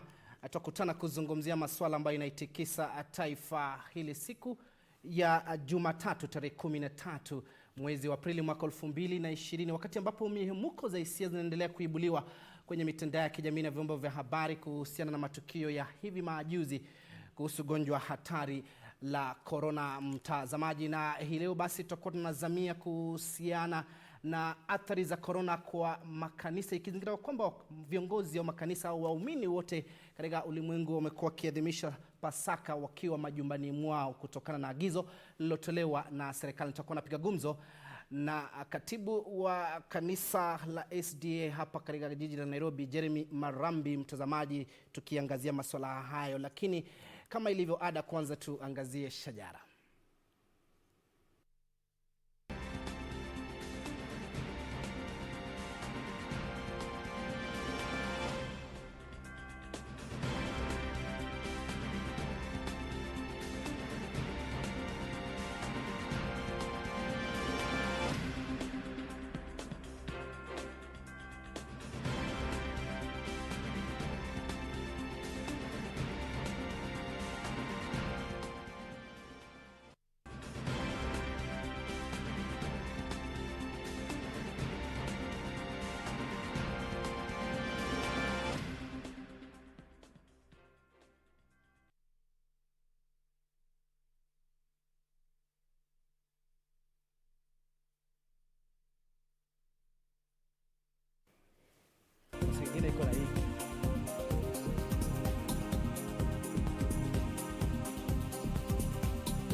Bila shaka hizo ni baadhi ya taarifa ambazo tutakuwa tunaangazia hii leo kwenye Tamrini. Zungumza nasi kupitia mitandao ya kijamii kwenye kurasa yetu wa Facebook KBC Channel 1, kwenye Twitter @KBC Channel 1 na @Kipnusu Timothy. Tueleze ujumbe wako kuhusiana na mikakati ambayo serikali imeweka kupambana na gonjwa hatari la corona, ikizingatia kwamba idadi ya watu ambao wameambukizwa hapa nchini Kenya imefikia 197 kufikia hapo jana alipotangaza waziri wa afya Mutahi Kagwe. Moja kwa moja tunachanganya guu hadi kwenye gatuzi la Nakuru kutathmini jinsi hali ilivyo, mtazamaji, kuhusiana na vita dhidi ya janga hili la corona. Na kwa sasa, mtazamaji, naarifiwa kuna mkutano ambao unaendelea kuweza kuratibu. Naarifiwa kwanza, kabla ya kuanza kwenda katika gatuzi la Nakuru, tutakuwa nazungumza na askofu ambaye bila shaka ana Mike Brown ambaye ni askofu wa kanisa la Metro kule Nakuru, kutupatia taswira kamili ya jinsi hali ilivyo. Hujambo askofu, na karibu sana kwenye Tamrini ya Channel 1 kupitia Nakuru. Tueleze taswira kamili ya jinsi hali ilivyo. Viongozi wa makanisa mmechukulia kivipi swala hili, ikizingatia kwamba wengi wamekuwa kilalama kwamba serikali ni kama haijawapatia fursa kusherekea siku hii muhimu ya Pasaka kama ilivyo ada? Yes, asante sana. Nafurahia kuungana nanyi na Wakenya wengine kote wanaotusikiza. Hakika janga hili limekuwa kubwa hapa kwetu. Imekuwa ni shida hasa sana kwa watu wanaoishi katika vitongoji duni, wakiwa wamefungiwa na kazi kwenda chini. Kwa hivyo kitu kikubwa zaidi hata ugonjwa huo sasa ni janga la njaa. Maana wazazi wengi walitegemea watoto wao wale shuleni, na sasa watoto wamerudishwa nyumbani na imekuwa ni shida sana. Na pia sisi kama kanisa, ilikuwa ni mara ya kwanza kuwa na sikukuu kubwa kwa historia ya kanisa na bila kuwa na washirika kanisani. Lakini licha ya hiyo, imekuwa pia changamoto kwetu kujiamusha ili tuwafikie hao watu kwao manyumbani ama katika mitandao. Na binafsi nimeona ni ushindi, tuna ushindi, maana ndio ugonjwa huu una tisho kubwa, lakini ni vizuri pia kuwatia watu moyo ya kuwa licha kuna ongezeko, licha kuna mambo mengi tunaambiwa tujikinge nayo, ni vizuri tufuate yale serikali wanasema, lakini hata hivyo tusiweke uoga kwa wananchi jinsi walivyo nayo. Kuna uoga mwingi sana ambaye unaua kuliko kitu kingine. Naam, pengine Askofu Mike Brown, zungumzia kuhusiana na siku hii ya kihistoria. Kumekuwa na baadhi ya viongozi wa makanisa ambao wamelalama kwamba ni kama serikali imewatelekeza, kwamba ingewapatia fursa hata kama ni waumini 15 au 10 kuendeleza ibada. Manake wakati ambapo taifa linatikiswa, maombi zaidi au waumini au viongozi wa makanisa ndio wanategemea pakubwa katika swala hili. Unasema nini kuhusiana na baadhi ya viongozi wakitoa wito huo? Hapo mimi ninachanganyikiwa kidogo pia binafsi, kwa sababu kuna saa ninaona ingelikuwa vizuri hivyo vile viongozi wanasema, lakini ninataka kushukuru serikali. Binafsi ninashukuru serikali kwa sababu ili janga sio la Kenya peke yake. Kitu wa Kenya wanafikiri hii shida ni yao peke yake. Hii ni shida ambayo iko ulimwengu mzima, dunia nzima, kila mahali. Kwa hivyo tusifikiri ni sisi peke yake tumeathirika, ama tujifanye sisi ni wa Tanzania. Sisi ni wa Kenya, na ule msimamo rais wetu amechukua, mimi naunga mkono. Ni vizuri watu wasikusanyike pamoja. Shida tu kubwa ni kule masokoni watu bado wanafinyana, lakini hiyo ikitengenezwa na imedhihirika wazi duniani, watu wakikaa bila kukutana pamoja, ugonjwa huu unapunguka. Kwa hivyo si muda mrefu, hivi karibuni tutarudi kanisani na mambo yatakuwa mazuri. Kwa hivyo kwa sasa tumekosa nafasi. Mimi naamini pia Mungu anajibu maombi katika manyumba. Kanisa la kwanza lilianzia nyumbani. Kwa hivyo ni mzuri pia wachungaji wajue kanisa si jengo. Ni vizuri kukutanika pamoja, lakini sio lazima. Wakati hali kama hii imetokea, ni vizuri tukutanie kwa manyumba zetu, tuombe kwa manyumba zetu, tuwapigie washirika wetu masimu na wengine tuwatembelee wale kwa njia ndogo ndogo, lakini tutii. Mimi nakwambia ukweli, huu ugonjwa ni wa ukweli na unaua. Unajua kabla ugonjwa hujaua mtu wako, hauwezi amini kuna huo ugonjwa. Mimi nina mchungaji rafiki yangu kule Amerikani, Mkenya, mtoto wa Askofu Juma kutoka Mombasa alipoaga, niligundua ugonjwa huu si mchezo. Kwa hivyo watu wajikinge na tuombee nyumbani, maana Mungu anajibu maombi na Mungu ameshajibu maombi. Tunangoja tu matokeo. Mungu amejibu.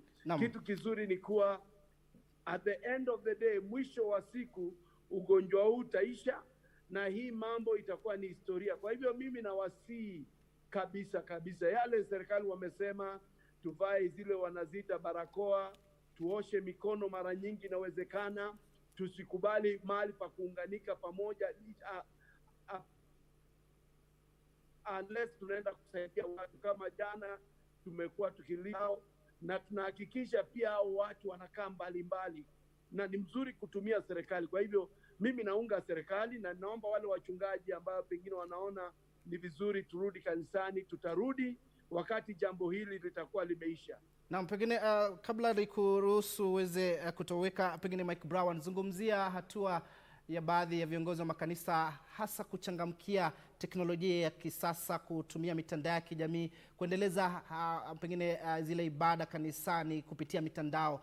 Pengine taswira kamili katika kanisa lako la Metro kule Nakuru iko vipi? Je, unawafikia waumini kivipi, au pengine saa hizi hali imelamazwa hapa?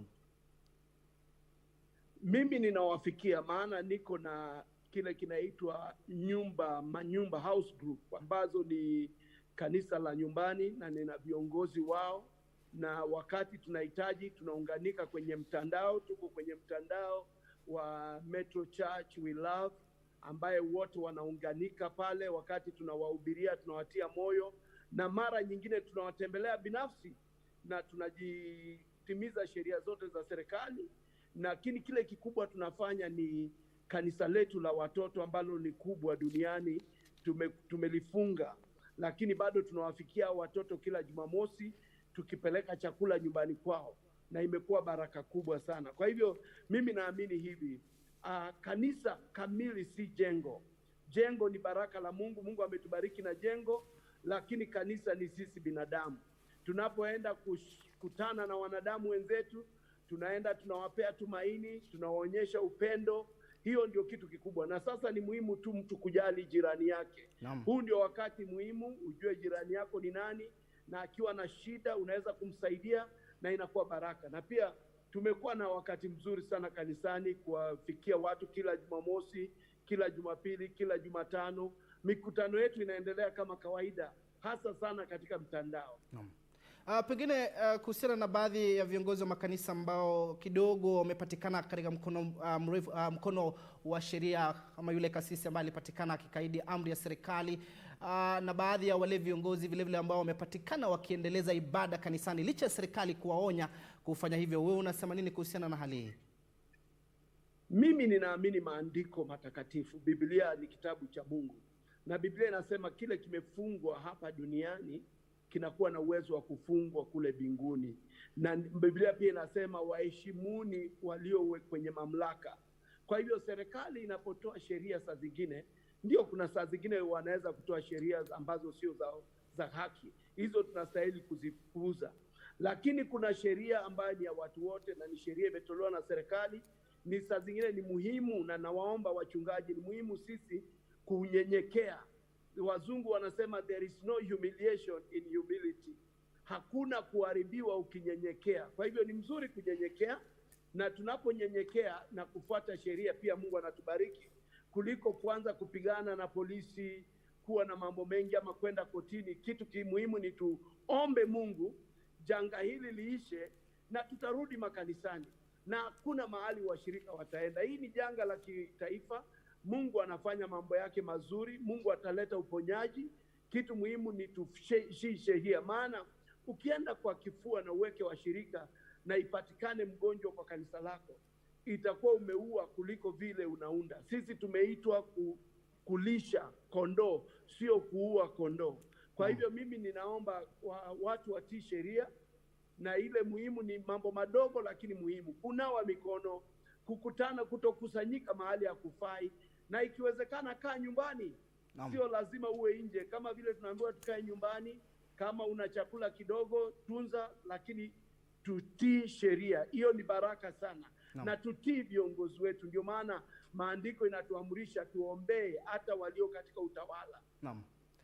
Pengine neno lako la mwisho kuhusiana na swala hili la corona, na ukiangazia matamshi ya baadhi ya viongozi wa makanisa hasa kutoka mataifa kama vile Tanzania, ambao kuna video ambayo ilikuwa ikisambaa kuhusiana na kufanyia mzaha swala hili kwamba Kenya tumekataa abadan katani kwa ruhusu viongozi wa makanisa kuendeleza ibada. Tanzania wanaendelea kuruhusu ibada inaendelea, na wakaita taifa hili jina ambalo kidogo wengi wamekuwa likashifu. Pengine zungumzia swala hili, baadhi ya viongozi wa makanisa kuzungumzia swala hili na kufanyia mzaha.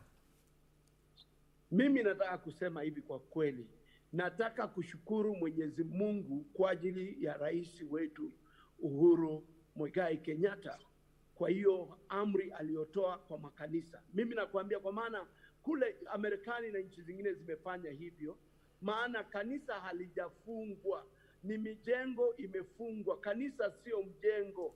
Watanzania wenzangu wajue, kanisa sio mjengo. Kanisa ni miili yetu. Mahali 2 watatu wanakusanyika, hapo Kristo yupo. Kwa hivyo sio lazima tukusanyike kwa maelfu. Ndio maana Yesu aliwatumia watu 12 katika maisha yake, na mara nyingine alipokuwa na kusanyiko kubwa alilituma liende. Kwa hivyo ni baraka kuwa na watu wengi, lakini wakati nafasi haikubaliki, mimi natoa hivi kwa wachungaji kusema hatujaanguka hata kidogo, na hatujazuiwa kuhubiri. Mtu asiseme tumezuiwa kuhubiri. Tumezuiwa tu kuhubiri kwa umati kwa wakati huu, lakini kuna njia nyingi ya kuhubiri ambaye Mungu amefungua. Mojawapo ni KBC, kama vile niko sasa hivi, watu wanaweza pata tumaini. Na mimi ninaambia watu kitu kikubwa, ugonjwa wa corona ni haki, unamaliza, lakini usitie uoga. Uoga ndio chakula cha corona. Ukiwa na wasiwasi, maandiko yanasema Mungu hajatupa roho ya uoga. Mungu hajatupa roho ya wasiwasi. Hiyo roho, na hiyo ndio maana, hiyo tu ndio jambo moja ninaomba serikali, hata wanapotoa matangazo yao ya ripoti, waache kutishia watu. Wanaweza kutoa ripoti hiyo bila kuweka uoga kwa watu. Tupe watu tumaini ya kuwa Mungu yupo, Mungu anatenda kazi, na muda sio muda hali hii itaisha. Maana kuna watu wengi wamekuwa kwenye quarantine na Mungu amewasaidia, wametoka wakiwa wenye afya, na nimeona hata wake wa wachungaji rafiki zangu wamepata ushindi. Kwa hivyo mimi nataka kusema hivi, hakuna wasiwasi, hii janga litaisha. Tupate ile sheria ndogo serikali imetupa. Ni mara ya kwanza, haijawahi tendeka hivi duniani nzima, ni mara ya kwanza. Kwa hivyo tutii sheria na Mungu atatubariki. Kwa sekunde 10, neno lako la mwisho. Neno langu la mwisho kwanza ni kusema Mungu yuko. Mambo haya tumepata ushindi. Kanisa limesimama na kanisa linaendelea. Na kama wewe ni mchungaji, usingoje kuhubiri tu Jumapili. Mahali popote ulipo unaweza kuhubiri. Na ninatia watu moyo kusema tufuate sheria. Nawa mikono, jifunge hiyo barakoa, tembea vizuri, usikae changanyike na watu mahali hapafai, na hata pakiwa na msiba tusikusanyike, maana hiyo ni janga la muda mfupi, na baadaye maisha itakuwa sawa. Na Mungu abariki nchi yetu ya Kenya, na Mungu abariki watumishi wa Mungu na dini zote zinazofanya kazi ya Mungu. Mungu azibariki. Naam, asante sana Askofu Mike Brown kwa mahusia mazuri hayo. Mtazamaji, huyo ni Askofu Mike Brown kutoka kwenye kanisa la Metro kule gatuzi la Nakuru, akizungumzia kuhusiana na swala hili la corona. Viongozi wa makanisa ikizungumza kwamba kwa sasa wanaadhimisha siku ya Pasaka, siku ya kihistoria, lakini hii imekuwa ni tofauti, manake hii leo basi wamekuwa wakisherekea wakiwa nyumbani tangu siku ya Ijumaa. Bila shaka ni mahusia kama nilivyodokeza bora zaidi. Kwa sasa mtazamaji, tunachanganya guu hadi kwenye gatuzi la Mombasa, ambapo tunakutana na mwanahabari wetu Juni Karisa kutupa taswira kamili ya jinsi hali ilivyo kwenye gatuzi hilo, mikakati ambayo serikali hiyo inaweka kupambana na jinamizi hili la corona. Juni Karisa, hujambo, na pengine hali iko vipi kwenye gatuzi hilo la Mombasa katika vita dhidi ya janga hili ambalo kwa sasa limeitikisa ulimwengu?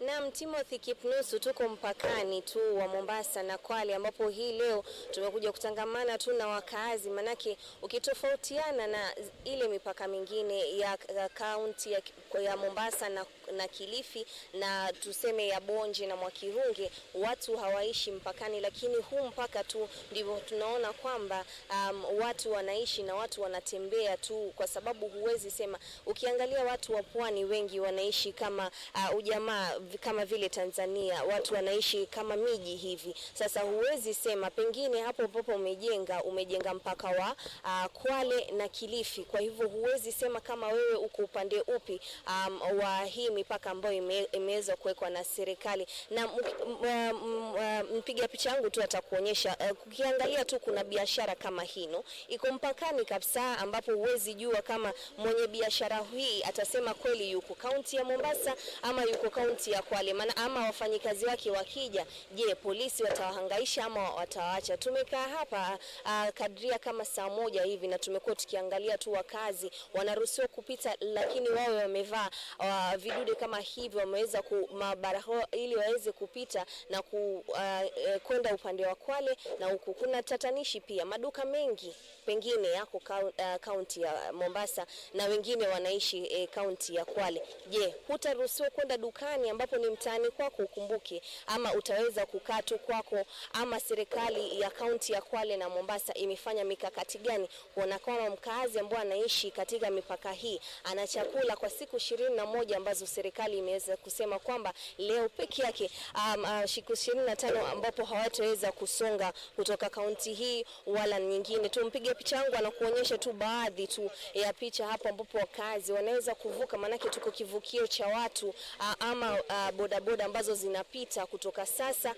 kutoka kaunti ya Mombasa hadi kaunti ya Kwale wanaruhusiwa. Umeona tu wengi hawajavaa zile ambazo wanaruhusiwa, na pia hakuna mtu ambaye ni wa kutoka idara ya aweze kuangalia tu, je, wako na hivi vifaa, je, wako salama, ama wanaweza kuangalia kama mtu ako na virusi vya corona ama hana. Wacha tu nizungumze tu na baadhi ya wakazi tu waweze tu kutuongelesha tu, watuambie tu shida ambazo wanazipata hapa mpakani. Tuambie tu unaitwa nani na kuishi hapa imewatatanisha nyinyi ambao mnaishi hapa nyinyi kama wakazi, ama mwaichukuliaje swala hili? Kwa majina naitwa Mwalimu Masha, maarufu ni Tamrene. Kutokana na hii lockdown, kwanza kwa ujumla ni kwamba tunaiunga mkono serikali, kwa sababu ni moja katika njia ya kuweza kutambua mahali maradhi yaliko. Ama matatizo ni kama tunavyofahamu kwamba mpaka huu wa Kwale na kaunti huwezi kufananisha na mpaka wa Kilifi kwa sababu ya daraja. Huu ni mpaka ambao nyumba zimeingiliana, baina ya nyumba moja na nyingine zote zinakuwa ziko katika maeneo tofauti. Kwa hivyo tatizo limekuja kwamba pale wanapoambiwa watu wa Kwale wasiingie sehemu ya Mombasa, ila hali ya kwamba watu hao wote wako katika eneo moja. Kwa hivyo hii ni moja kati ya changamoto ambazo zinawapata wenyeji wa eneo hili, kwa sababu utakuta mtu yuko Mombasa lakini huduma ya maji anaipatia Kwale. Kwa hivyo anapoambiwa asiende Kwale wakati yeye ni mkazi wa Mombasa, tayari kutakuwa ametatizika kimaisha, kwa sababu maji ni moja katika vifaa muhimu vinavyomhitajia mwanadamu kutumia kwa kila siku. Awali ulikuwa umenielezea kwamba kuna mama pengine alitatizika tu asubuhi alipokuwa anaenda kununua vitu vyake dukani, akaambiwa viko katika kaunti ya Mombasa na akaambiwa sio. Hebu tueleze kisa hicho. Naam, huyu mama alitoka asubuhi kwenda dukani kununua chakula. Wakati amerudi mlangoni kwake kukawa kuna askari na akamzuia kwamba asiingie katika hilo eneo, mpaka tukaingilia kati kama viongozi wa eneo hili, tukamwambia kwamba huyu mama ni mkazi wa hapa, kwa hivyo aruhusike kuingia. Kwa hivyo hii ni moja kati ya kesi ya huyu ambaye alikuwa yuko karibu na nyumbani. Hatari ni kwa wale ambao wangewezi kuonekana na baadhi ya viongozi kama sisi kuweza kuwasaidia, bila shaka watakuwa wamepata matatizo zaidi. Ni nini ambavyo mnahitaji kando na maji? Mngependa tu pengine mngekuwa mnapewa na serikali aidha ya kaunti ya Mombasa ama kaunti ya Kwale, ili kuona kwamba mnakaa nyumbani kwa siku 21? Kwanza kitu ambacho ni muhimu ni chakula, kwa sababu mwanadamu anahitajia chakula, na mizunguko ya watu wengi imesimamishwa kutokana na hii lockdown ambayo serikali imepeana. Hivyo basi wanapozuiliwa watu kwa siku 21, ikizingatiwa kwamba kuna mtu ambaye anafanya biashara kila siku ndogo ndogo katika mji wa Mombasa, huyu amezuiliwa asiende. Kwa hivyo inahitajika serikali, kwanza serikali kuu, kwa sababu serikali kuu ndio iliyo na haki ya kumwangalia huyu mwananchi, kwa sababu yeye ni mlipa ushuru. Kwa hivyo serikali kwanza itoe chakula kwa wananchi kwanza kabla ya kuambia watu wasitoke nje, kwa sababu kuzuia hili huenda itapelekea hawa watu waendelee kutoka na kukenuka amri ya serikali, kionekana kwamba labda wako kinyume na serikali, lakini ni matatizo ndio yaliyopelekea wao kuweza kutoka katika majumba yao. Shukran sana Sheikh. Wacha niongee na madogo fulani watuelezee tu pia wao wameweza kuathirika vipi. Tueleze waitwa nani kwanza, na je umeweza kuathirika na huu mpaka ambao umewekwa leo? Kwa majina naitwa Nasir Sabit Matuji. Mimi ni mkazi wa Kwale na niko katikati kati ya Mombasa na Kwale County. Sisi tunashukuru serikali kwa usawa uliofanyika. Tunashukuru. Lakini je, tunajiuliza kama sisi wananchi ambao hatujaajiriwa na ajira zetu hizi za kuwa tujifurukuza sisi wenyewe hapa na pale. Kama sahi tuko majumbani. Kuna mtu sahi ana mtoto amepengine bazaliwa kama leo, hali zake ndo kama hizi za mkwato, pengine labda kazi yake anjiajiri mwenyewe kupitia pikipiki, Je, tunataka kupata usaidizi pia. Tujue tutakidhi vipi familia zetu, na tujue hata sisi wenyewe mbali na familia zetu, sisi ambao tunatafuta, tutapataje nafasi ya kutafuta vizuri ili tupate kuishi na familia. Je, mmekatazwa kupita hapa na maafisa ambao nawaona wako hapa chonjo? Je, wamewakataza kupita ama shughuli zenu zinaendelea kawaida? Shughuli zetu kusema kweli, kama sisi wakazi ambao kuwa security wametuweka machoni sana, tunaweza pita. Lakini kwa yule mtu ambaye si wa hapa anapata ugumu kulingana na kuwa hatuwezi jua kwa nakwenda wapi au pengine bado kwenda pata usaidizi gani. Sasa kwa tunaomba serikali ya kaunti kwanza isikize haya maneno yetu ya wakazi wao, alafu ndipo haya maneno ende kwa serikali kuu ili tupate usaidizi. Kwa ni security kiwa hapa basi tuwe free, maana tuwezi jua uende pengine labda kuna mtu ana ujauzito unataka kwenda Mombasa County ndio kwenye huduma ambayo waweza pata kwa uwepesi na ndio amezuiliwa. Lazima tesu chungu akute mimi mwananchi ama sio mwenye nchi. Lakini ukiangalia kuna virusi vya corona na viko. Kaunti ya Kwale watu wameambukiza 1 na kaunti ya Mombasa wameambukiza 26. Je, hamuoni kama mtakuwa mmejiweka kwa hali tete? Ni kweli kabisa, maana wenyewe wasema jihadhari kabla fanyeni, hatari haijafanyeni, haijakufikia. Sasa muhimu na vile ambavyo pia serikali wanafanya, sisi hatukatai. Na tunaomba pia hivyo ni watuepushie, maana tuyataki maradhi ambayo pia kwa wenzetu tunaona wanapata tabu, hali yani wanatabika kila uchao. Na kwa ni kama vile sisi tukiona kama vile nataka tujifunze kupitia wao. Sasa tunaomba serikali basi kama mtataka sisi basi tuwe na umoja wa kwa kila sehemu tunatoka, basi tutajikuwa basi pia una huduma hii corona, una ugonjwa tunapata tiba ya kwani unawezekana kuondoka wakati unaofaa na shughuli zikiendelea na chakula, maana sisi tunatabika na chakula sana, sisi tunapenda chakula. Wasikie sasa kama ndugu zangu hao bwana, tuumie wagonjwa majumbani. Kuna baba zetu wagonjwa majumbani, wana ugonjwa wa baridi, hawatembei. Kama mimi sasa nataka kwenda kazini na maka, sijui nitakwenda na njia gani, na nyumbani nina majukumu na watu wangoja kula. Hakuna baba, hakuna mama, wote wagonjwa, mimi ndio tegemeo. Ungetaka kuhesabiwa wapi? Mombasa ama? Maana mimi kwa babangu sasa kiufupi kuelezee ama waelezee wananchi. Mimi mamangu azaliwa Mombasa County, babangu azaliwa Mombasa Kwale County, ambapo ni hii barabara ndio imetutenganisha. Sasa siwezi kulala kwa jomba zangu ukienda kwa mamangu, siwezi kulala kwa babangu ukienda kwa mamangu. Ushanielewa matatizo leo? Kuna polisi wanatupeleka mbio mpaka ndani kwa ndani, wanatuchapa. Kwa sababu gani? Na mimi sina riski na watoto walala na njaa dadangu.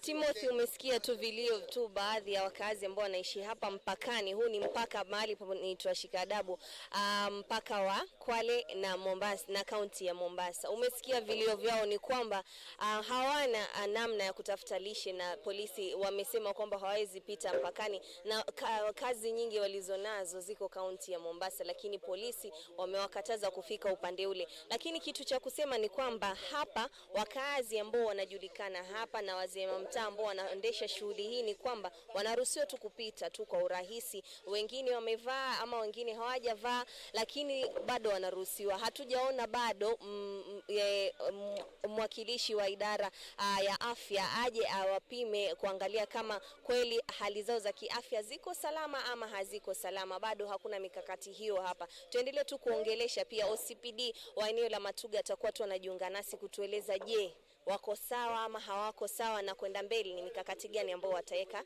ili kuona kwamba wakazi hawa wanaishi katika mpaka huu wa Kwale na Mombasa kama watakuwa sawa. Lakini kwa sasa wacha tuendelee tu kutangamana nao, tutaendelea kuwapatia matukio yanavyozidi kuzuka na kurudisha kwako Timothy Kipnusi. Kuntu Saja naitwa nani Karisa kutoka kwenye gatuzi la Juni Karisa kutoka kwenye gatuzi la Mombasa, maeneo ya Shika Adabu, ambapo anatuletea taswira kamili ya jinsi hali ilivyo, wakazi hao wakiweka bayana machungu yao kuhusiana na jinsi wanavyohangaishwa na baadhi ya maafisa wa polisi ambao wamekataa abadan katani kuwaruhusu kwenda katika gatuzi lingine ili kuweza kutafuta mbinu ya kudaka tonge. Kwa sasa tunarejea hapa studioni, mtazamaji, tutakuwa napata mingi zaidi mwendo wa saa 7 na mwanahabari wetu Juni Karisa kwenye gatuzi hilo la Mombasa, ambapo ni katikati ya mpaka wa Mombasa na Kwale. Na kabla nilivyodokeza, hii leo tunapiga gumzo kuhusiana na taswira kamili ya viongozi wa makanisa, athari za gonjwa hili kwa makanisa. Tumezungumza na Askofu Mike Brown kutoka kwenye kanisa la Metro kule Nakuru, na sasa tunazungumza hapa studioni na Jeremy Marambi ambaye ni katibu mkuu wa Central Kenya Conference, ambapo ni kongamano ambalo linasimamia makanisa 17, na tupatie taswira kamili ya jinsi hali ilivyo. Karibu sana kwenye studio zetu Jeremy Marambi. Asante sana. Kwanza kabisa, siku ya kihistoria hii leo, waumini kote ulimwenguni wanasherehekea Pasaka, lakini Pasaka ya hii leo au ya mwezi wa Aprili au mwaka huu 2020 tofauti na ya hapo awali, manake hakuna mbwembwe mahanjam ya kusherehekea pale kanisani. Unasema nini kuhusiana na hali? Asante ndugu Timothy, hii inatukumbusha ya kwamba mambo hayatabaki hivyo siku zote katika dunia hii, na tunajua ya kwamba hii ni siku muhimu sana kwa ulimwengu wa Kristo. Lakini pia tunashukuru wale ambao makasisi na viongozi ambao walichukua nafasi kuelekeza waumini wao mahali ambapo wako, hata kama hawakuweza kufika kanisani kupewa ile Pasaka na hawakukula kule nyumbani, Mungu bado wako pamoja na wao. Ya pili, ningependa watu waweze kuelewa ya kwamba Pasaka inapokuwa kunakuwa na mbwembwe na shangwe, maombi mingi, watu wamekuwa kiomba nyumbani. Na kwa sababu hiyo hatuwezi hasa kulaumu viongozi wa kanisa, hatuwezi kulaumu serikali, wala hatuwezi kulaumu Mungu. Hivyo ndivyo ningeweza kusema ndugu Timothy. Tofauti na pengine kauli ya Mike Brown, askofu wa kanisa la Metro kule Nakuru, amesema kwamba akiangazia yale ambayo yanatokea kwenye taifa la Tanzania na baadhi ya viongozi ambao wamekuwa wakimpatia sifa kedekede rais wa taifa hilo kwa kuruhusu kuendelea na ibada licha ya taifa hilo vile vile kugubikwa na janga hili, japo hakuna visa vingi vya maambukizi. Je, kumekuwa na lalama kutoka kwa viongozi wa makanisa kwamba kidogo ni kama wametelekezwa, manake hawajaruhusiwa kupewa nafasi hata angalau pengine watu 5, 10 kuendeleza ibada kanisani na kuzingatia yale maagizo ya kutotangamana, kuwa na umbali wa pengine mita 1.5 na masuala kama ya kutumia vieuzi, kuzingatia usafi na masuala kama hayo. Unasema nini? Ni kweli nakubaliana na askofu, na pia niseme serikali haijakataza watu kuomba. Jambo la kwanza. Jambo la pili, watu 10 wameruhusiwa ikiwa watafuata taratibu. Kile ningependa kuzungumzia ni viongozi waelewa ya kwamba serikali ni wanadamu, wachungaji, makasisi, askofu ni wanadamu. Tukikaa pamoja na kujadiliana, kanisa ingekuwa ni pahala ambapo watu wangesaidia serikali kueneza habari hii ya watu kutii sheria ya Mungu. Jambo la pili, juzi tumekuwa na harusi 2, 3 hivi makanisani na serikali haijakataza, kwa sababu tumekuwa na watu kama 9 na wamekuwa pale. na wote walikuwa hapa mjini Nairobi na harusi ilifanyika. Serikali walikuja wakaangalia wakasema mnafuata utaratibu uliowekwa. Kwa hivyo kile ambao tuko nayo shinda tuseme hapa Kenya, shinda tulio nao Kenya, tusipopata shinda hatuamini. Tukiona shinda ndio tunaamini kweli tuna nini? Tunashinda. Na kwa nchi ya Tanzania ni kweli amepewa sifa nyingi. Tanzania ni Tanzania na Kenya ni Kenya. Maana kiongozi wa Tanzania amewekwa pale na wananchi na Mungu aliruhusu, na kiongozi wetu wa nchi yetu His Excellency Uhuru Muigai Kenyatta amewekwa na Mungu kuongoza nchi hii. Kwa hivyo tuelewe ya kwamba mazingara ya Kenya na mazingara ya Tanzania ni tofauti. Kwa hivyo sisi tukiwa katika mazingara ya Kenya tusiseme kwa nini wao wanaabudu kwa nini. Maana ukiangalia siku ya leo ni kama ulimwengu wote uko na lockdown in one or the other. Kati ya nchi zile zote ziko duniani zinazojulikana, hakuna nchi inaruhusu watu kuingia kwao. Na vile nchi yetu imefanya, ninaamini ni jambo nzuri sana ambalo tukifuata utaratibu huu, naamini kwa muda mfupi jambo hili linaweza kufika mwisho wake. Naam. Wewe ni kiongozi wa kanisa la SDA kama katibu mkuu, na tumeshuhudia vile vile baadhi ya viongozi wa makanisa ambao wametiwa nguvuni kuhusiana na kukaidi amri ya serikali. Inatupatia taswira ipi au picha ipi kwa waumini, na pengine wito wako kwa viongozi kama hao, ikizingatiwa kwamba wengi wanatizama viongozi wa makanisa kama kioo cha jamii, kielelezo ambao wanastahili kutoa mwongozo kwa jamii jinsi ya kuishi kimaadili na masuala kama hayo? Asante sana. Tunapoangalia Biblia inatueleza katika kitabu cha Warumi 13 aya ya 7 na 8 tuheshimu viongozi. Na sitaweza kulaumu yule kasisi sana kwa jambo lililotendeka. Anaweza kuwa hakujua yeye ni mgonjwa. Na kama alijua yeye ni mgonjwa, hapo sasa tunaweza kusema alifanya kinyume. Lakini kama alijua yeye, kama hakujua mgonjwa na akajulikana ni mgonjwa na akajitoa na akapelekwa hospitali, maana tuliona alipelekwa hospitali baadaye, tunasema ni pole kwake, jambo la kwanza. Lakini ningesema sisi viongozi wa kanisa tuweze kuwa kielelezo chema kwa wale ambao tunaongoza, kwa maana tusiposikizana na serikali bila tunafanya itakuwa ni jambo ngumu sana. Ili tusaidie wafuasi wetu kujua serikali iliwekwa na Mungu ili kutuongoza. Na viongozi wa kanisa tumewekwa na Mungu na sisi kuongoza washirika kutii serikali na kutii Mungu. Kwa hivyo lazima kuwe na uhusiano mwema kati ya serikali na kati ya viongozi wa kanisa ili tuweze kusaidiana katika jambo hili. Mtazamo wako pengine Marambi kuhusiana na mdahalo ambao unatokota kwamba ni kama adhabu imeingia ulimwenguni kutokana na maovu mengi ambayo yamekuwa yakifanyika ulimwenguni kote, kwamba ni kama Mwenyezi Mungu anatupiga kiboko kuhusiana na vitu ambavyo vinafanyika. Je, wewe mtazamo wako ni upi kuhusiana na gonjwa hili la corona, ikizingatia kwamba imetikisa ulimwengu kote? Swali nzuri sana. Ni kweli kuna mdahalo mwingi sana. Wengine wanasema hili ni janga kutoka kwa Mungu, wengine wanasema imeletwa na shetani, wengine hawajui mahali imetoka.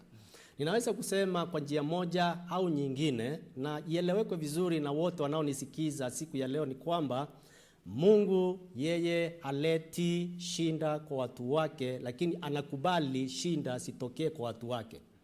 Ni wakati tu Mungu anaweza kuleta shinda kama hii, ni mambo mawili yakitendeka. Jambo la kwanza, watu wakikataa kutii vile Mungu anavyowaambia, Mungu anawaadhibu. Wakati watu wamekataa kusikia amri za Mungu vile amewaelekeza, watu wamekataa kutii vile Mungu amewaelea wakae kama wana wa Israeli, tunaona walipokataa Mungu aliwapiga na pigo hili. Ninapokatikana katika kumbukumbu la Torati 28 aliwapiga na pigo hili, na baada ya kuwapiga akaambia wale ambao ni waaminifu kwake katika Isaya 26 haya ya 20, akamwambia sasa ninyi wale waaminifu kwangu kaeni nyumbani kwenu na mjifungie mpaka janga hili liweze kupita. Kwa hivyo tukiangalia ulimwengu wa leo, siku ya leo, kuna grupu mbili. Kuna wale ambao wanasikiza sauti ya Mungu na kuna wale wanakataa kusikiza sauti ya nani? Ya Mungu. Kwa hivyo tunaweza kusema kwa njia moja au nyingine, hili ni fundisho kwetu. Tujiangalie kama nchi ni wapi tulienda kinyume na Mungu, kama viongozi ni wapi, na pia tujue katika kitabu cha Mathayo Yesu pia akasema siku za mwisho kutakuwa na janga za kila aina, lakini nihakikishie wananchi wote ya kwamba corona sio mwisho wa dunia. Maana Yesu alisema mambo yatatekea, lakini mwisho wa dunia nini? Bado pengine kutakuwa na hata corona 25, tutakuwa na corona 30, tutakuwa na corona 40, lakini zote zikikija kile tumeambiwa tuwe waaminifu. Na ukiangalia Isaya anasema alipoambia waende nyumbani kwao, hiyo ni social distance of its own. Wajifungie nyumba zao na watii kanuni za nini? Safi. Kwa hivyo kile nimeambia wafuasi wote wa dini zote, tutii na tukae nyumbani kwa muda ule tumeambiwa, na mimi kwa mtazamo wangu ninaona jambo hili likifika mwisho wake. Kwa sababu ukiangalia jana tarakimu zilizotolewa, kama tungetii na tukakaa Nairobi bila tuliambiwa, mambo haya yangekuwa yakiendelea. Maana ukiangalia ni ile watu wametembea hapa na pale, na kwa kutembea kule wengine wakaambukizwa. Kwa hivyo tukitii vile serikali inatuambia, ninaona hivi karibuni tukurudi katika kazi zetu na kazi zote zitaendelea sawa sawa. Naam, kwa hivyo wito ni kutii na kugeukia Mwenyezi Mungu. Pengine zungumzia kuhusiana na Pasaka na jinsi baadhi ya viongozi wa makanisa walivyoadhimisha siku hii muhimu. Wewe kama kiongozi wa kanisa la SDA na baadhi ya viongozi, je, mmechangamkia vile mitandao ya kijamii katika kuhakikisha kwamba watu, baadhi ya waumini hawachwi nyuma? Pengine watakuwa na ile amu ya kupata kusikia ujumbe kutoka kwa Mwenyezi Mungu kupitia viongozi kama nyinyi, lakini wajapata fursa. Je, mmeweza kutumia mbinu kama vile alivyodokeza mwenzangu askofu wa kanisa la kule Nakuru, Mike Brown? Asante sana, na mimi nashukuru Mungu sana kwa jambo hili, kwa sababu corona ilipotokea imefanya hata watu wakufikiria mambo ya mitandao ya kijamii kufanya kazi. Kwa mfano nimefuatilia watu wengi katika mitandao ya kijamii, unaona wanafikia watu wao sana. Kwa mfano hapa kwetu kwa kanisa letu la Kiadventista ambalo Mungu ametupatia wakati kama vile viongozi wengine, kile tumefanya, tumesaidia washirika wetu kupitia kwa wachungaji wao kuingia katika mitandao ya kijamii. Siku ya Alhamisi tulikuwa tunatumia Zoom kuongea na wachungaji wetu, na wachungaji pia kwa makanisa yao wameweka Facebook. Ukifuatilia utaona watu wengi sana wanafuatilia ulimwenguni kote, makanisa mbalimbali hapa Nairobi na yale yako pale Ushago, mahali wengine wanasema wako nyuma sana. Murandi uko na simu ambaye iko na hii tunaita smartphone, mwaweza kufuatilia. Na pia tuko na Hope Channel ambao pia inasaidia, na kama vile tunaangalia KBC hata hii mitandao yote inatusaidia kuhakikisha tunafuatilia na tunafanya yale ambao ni mazuri. Kwa mfano hivi asubuhi nilikuwa nikifuatilia katika YouTube yangu, kwa sababu pia nimekuwa challenged ili niweze kufikia watu wengi, na nilipofungua tu asubuhi kitu saa 3 na mpaka saa 3:30, kabla nimalize nilikuwa na wafuasi 81, kumaanisha watu wanafikiwa kwa njia mbalimbali. Kwa hivyo ni muhimu zaidi. Pengine naarifiwa muda unatamatika. Zungumzia kwa kiduchu tu swala ambalo vile vile limekuwa likiibua miemuko za hisia kwenye mitandao ya kijamii. Hapo jana mmoja wa wale aliyefariki anafanya kazi kwenye bandari na akazikwa mwendo wa saa 4 usiku. Wengi wamekuwa kibulia kwamba familia haijapata fursa ya kumpa heshima za mwisho kwa mwenda zake, na itikadi pengine zinazokubalika katika jamii tofauti zinaweza kufuata. Pengine zungumzia swala hilo mchungaji. Asante sana. Kwanza tunasema pole kwa familia ya waliopoteza mpenzi wao. Jambo la pili, tuweze kuelewa ya kwamba ugonjwa huu huko na uko na hatari nyingi sana. Kwa hivyo serikali kile ilifanya kutenganisha huyu na familia yao ni kuepusha familia katika janga kubwa zaidi. Kwa hivyo kile ningeomba wale ambao wanalaumu serikali, wanalaumu wale ambao wahudumu wa afya kwa nini waliruhusu jambo hili liendelee, naomba subira kwa Wakenya waweze kuelewa, si kupendelea kwa mtu yeyote, kwa sababu janga hili linatambaa, wanasema kwa muda mfupi sana inaweza kuwa imefikia kwa watu wengi. Na kwa sababu aliyekufa na virusi hivi ni kwamba sio virusi vimekufa hapo hapo. Wewe unaona ndio wanatenganisha, na hawezi kuweka mwili kwa siku nyingi ambao wahudumu wa afya wanaweza kueleza vizuri zaidi, lakini nasema pia kuna tamaduni zetu ambao tunafuatilia, na hizi ndio unaona jana watu walipiga kelele, watu walilia, familia walilia.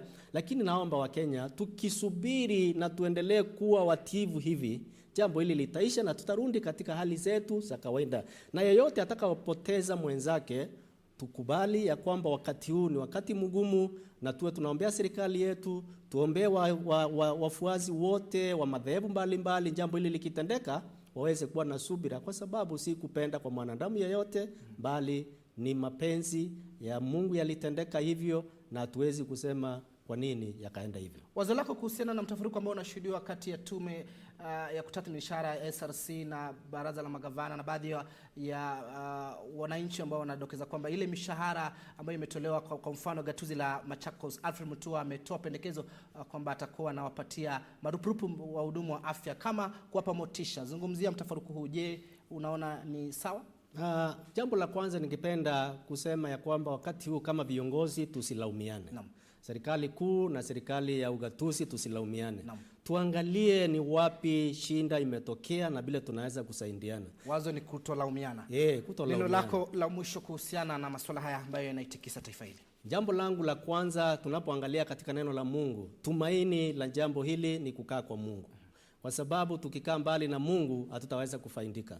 Wale ambao wanaabudu wakiwa manyumbani, maaskofu, makasisi wote mahali walipo wakiongoza, wale ambao ni wafuazi wao, wawaelekeze na kuambia ya kwamba wakitii vile Mungu ametuambia, simple statement, utiifu, kunawa mikono na kuomba Mungu mahali tulipo. Asante.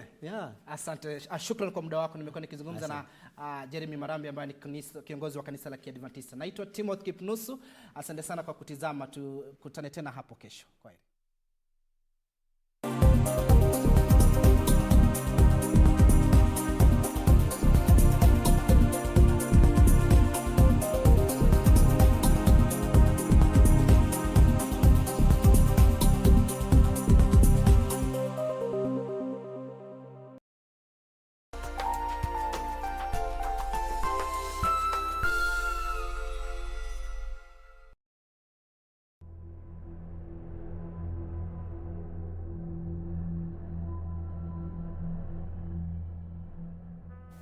Bwana Yesu asifiwe.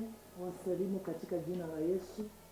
Kwa majina naitwa Pastor Catherine Mariaka Chatende, Apostle Minister of Jesus Christ pale Shokimau. Na kabla kabisa tuende katika nafasi hii ambayo Bwana ametupatia kipaumbele ya kunena neno lake la kututia nguvu wakati mgumu huu, tutaomba. Baba, katika jina lako lililo kuu, Yesu Kristo, Mungu uishie, Mungu usio kuja kuchelewa, Mungu usio shindwa. Ni nyakati na ni majira yako ya kutenda mapenzi yako ndani ya mioyo zetu. Pokea sifa na utukufu kwa jina la Yesu nimeomba. Amen. Na mtu aseme amen kule nyumbani. Nataka kwenda moja kwa moja katika maandiko. Kitabu ninataka kuongea kuhusu kuwa na tumaini. Kuna tumaini tena baada ya kuugua. Kuna tumaini tena, uvumi umevuma na umevuma kwa ajili ya magonjwa. Kuna tumaini tena. Nikienda na wewe moja kwa moja katika kitabu cha Danieli 8:27, maandiko yangu yananiambia Danieli akaugua. Danieli alikuwa mtumishi wa Mungu, alikuwa mtu wa Mungu, mcha Mungu. Haimaanishi ya kwamba tukiwa watumishi hatuwezi ugua. Haimaanishi ya kwamba ukiwa na cheo ama ukiwa mkubwa mahali uweze ugua. Lakini neno moja ni kwamba hautakufa na yale magonjwa. Amen.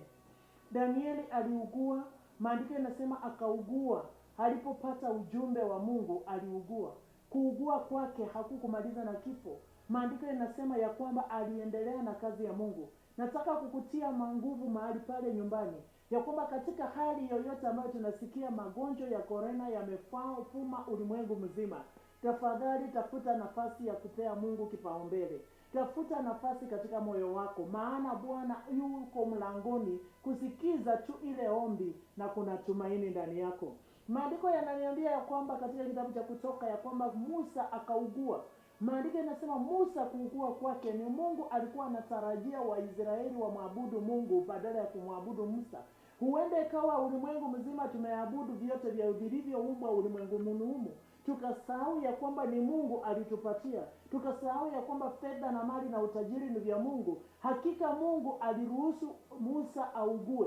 Mungu ameruhusu ulimwengu mzima ukaugue ili sisi tukamrudie Mungu. Mimi na wewe sasa tupande bendera ya kujua ya kwamba kuna tumaini tukimrudia huyu Mungu.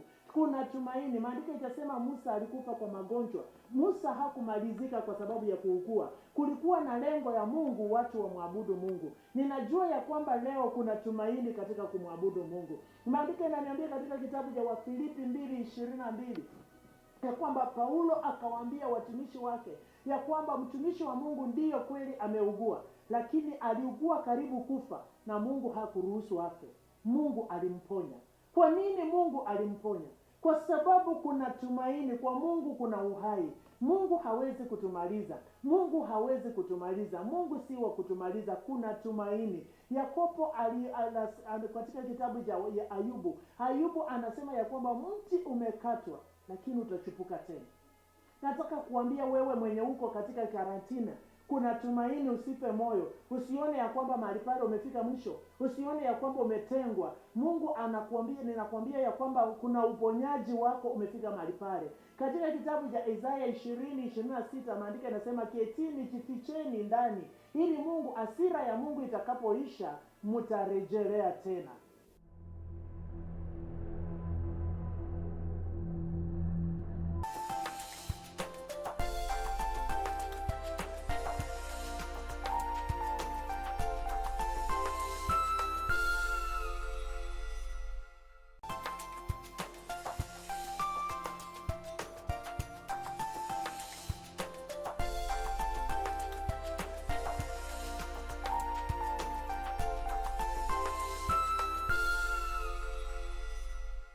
On the next episode of Elena's Ghost.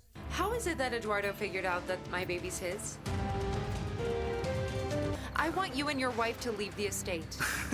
You know perfectly well that I'm not going to leave here, and much less now. I'll never be able to love Michael as much as I loved you.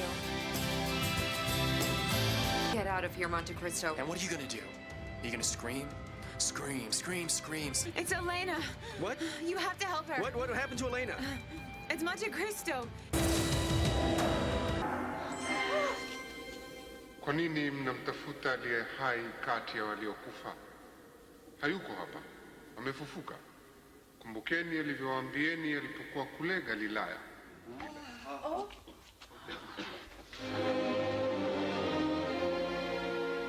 Amani iwe nanyi. What has been your greatest challenge as a parent during the ongoing COVID-19 pandemic situation? As we wait for the pandemic to be over at home, COVID-19 has given us an opportunity to reconnect with our children. Join Nakada during Good Morning Kenya Breakfast Show as we discuss positive parenting. Remember, parenting is all about you. Nakada, for a nation free from alcohol and drug abuse.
The 13th day of April 2020, and exactly a month since Kenya actually announced its first case of the dreaded coronavirus. Aside from that, it's Easter Monday.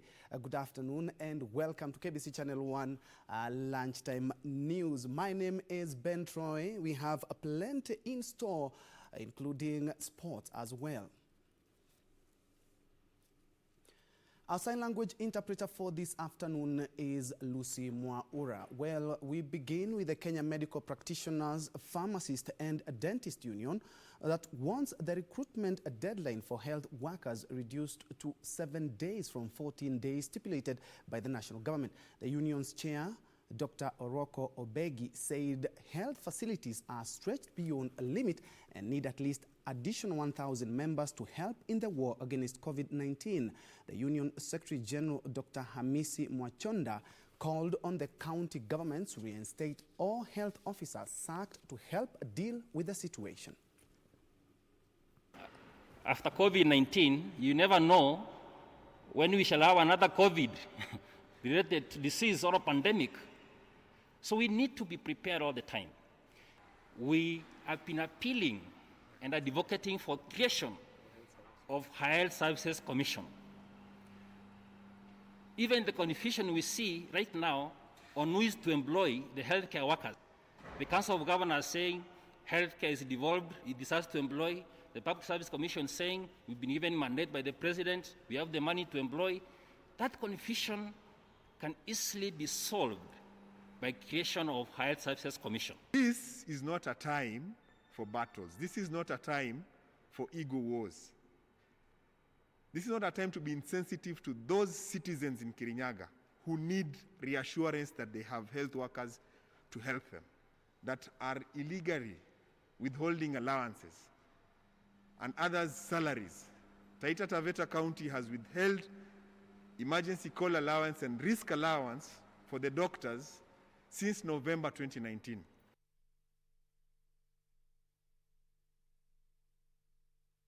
Elsewhere, the Kenya Union of Special Needs Education has taken issues with the Salaries and Remuneration Commission for trying to block counties from offering special allowances to nurses in the front line in the war against the coronavirus. James Ole Torome, the Secretary General of the union, says all institutions should be in the forefront in helping health workers who have put their lives on the line to combat the virus. Call for health workers assisting in the war against coronavirus to be awarded a special allowance is gaining support after the Kenya Union of Special Needs Education Teachers, which had accused Salaries and Remuneration Commission, is trying to be an impediment to war against the coronavirus. Speaking in Narok County, the union's Secretary General James Ole Torome said the SRC should visit one of the centers to see the brilliant work being done by the health workers who put their lives on the line to help patients affected by the pandemic. Tunamuuliza huyo mwenyekiti aweze kuingia katika sehemu zetu za matibabu, mahospitali, kliniki, tuone kama ataweza kufanya zile kazi. Tumesikia idara za serikali tofauti tofauti wameweza kujitolea na kukata zile mishahara yao ili kupigana na hii vita ya corona. Yeye Mengetich hatujaona, hatujasikia lolote alilofanya kutoka ile tume ya SRC. He noted that even the SRC has no mandate to interfere with the agreement between the health workers and the county governments, as health is a devolved function. Tume ya SRC haina uwezo wowote wa kuingilia makubaliano baina ya mfanyikazi na muajiri. He also called on the government to be vigilant with traders selling masks to ensure Kenyans buy standardized masks to avert the mass spread of the dreaded virus. Vile tunaambia Wizara ya Afya waweze kudhibiti wanaouza hivi vifaa ambazo ni za kudhibiti kutokana na huu ugonjwa, sababu sasa hatuelewi anayeuza hiki kifaa kama hiki kifaa kimeshadhibitishwa au hiki kifaa bado hakijadhibitishwa. Torome urged Kenyans to also ensure they buy the right mask, wear them properly and dispose them in the right way. For Channel 1 News, I'm Ben Troy Njue. And still on the coronavirus, you do remember that last week the government announced a partial travel restriction on 4 counties, including Nairobi, Mombasa, Kwale and Kilifi. Well, we have a reporter, Ben Chumba, at the Limuru border, actually monitoring how the restriction is going on. Chumba, if you can hear me, kindly update us with the latest. A very good afternoon. A very good afternoon, Ben Jue. I'm coming live from Rironi here in Limuru. There is the border of Nairobi and Limuru. And behind me, there is a roadblock. And we've been here for several hours, actually, since around 9 in the morning, just to see what is happening in this area, remembering that the government issued an order that there should be restriction of movement in and out of Nairobi. So we've been on the ground earlier today just to see what is happening and to report to the Kenyans actually what is currently happening. And we've been here, and what I can tell you is that the officers from this area, there are about 25 officers who are coming from different agencies. That is the Administration Police, the GSU, that is the Kenya Army. All of them are here to ensure that every order issued by the government to ensure that there is a stop to the spread of coronavirus is being adhered to. And without wasting a lot of time, I'm being joined by the area commanding officer, Wanjiku Helen. Maybe first and foremost, you can tell Kenyans what has been the experience you being here for the past few days. So far so good. It has been a very busy experience here, ensuring that all those people that are coming in are meeting the directives that the government has laid down. We are checking on to ensure that all those people that are passing here are the essential service providers, and before they pass, we are ensuring that we check also their body temperatures. But so far so good. We have not had any major challenge. The public, they are adhering, although there is one or two who wants to use shortcuts. But so far so good. Now, I've seen you guys stopping every vehicle. Can you take us through what are the issues that you check in to ensure that everyone who passes by this border is authorized to do so? As you've rightly said, we are stopping all the vehicles that are carrying luggage, the commercial vehicles. We are ensuring we check whatever they are carrying to ensure that the passengers also are the required number. We are also checking on their temperature to ensure that they have the right required body temperature, and after that we are letting them go. Now, what happens when someone has abnormal temperature, and what happens when someone defies the orders? Do you arrest that person, or what kind of measures do you take? So far we have not had anybody who is defying the orders, but we are checking on the body temperature to ensure that it is the right one. But some have come in with high temperatures. We have set them aside, and after some time we are checking it again, and if they have the normal body temperature, we are letting them go. Okay, the last one. We have a section of Kenyans who are saying that, Kenyans are notorious, so they always come up with measures and ways and tricks to ensure that they defy orders.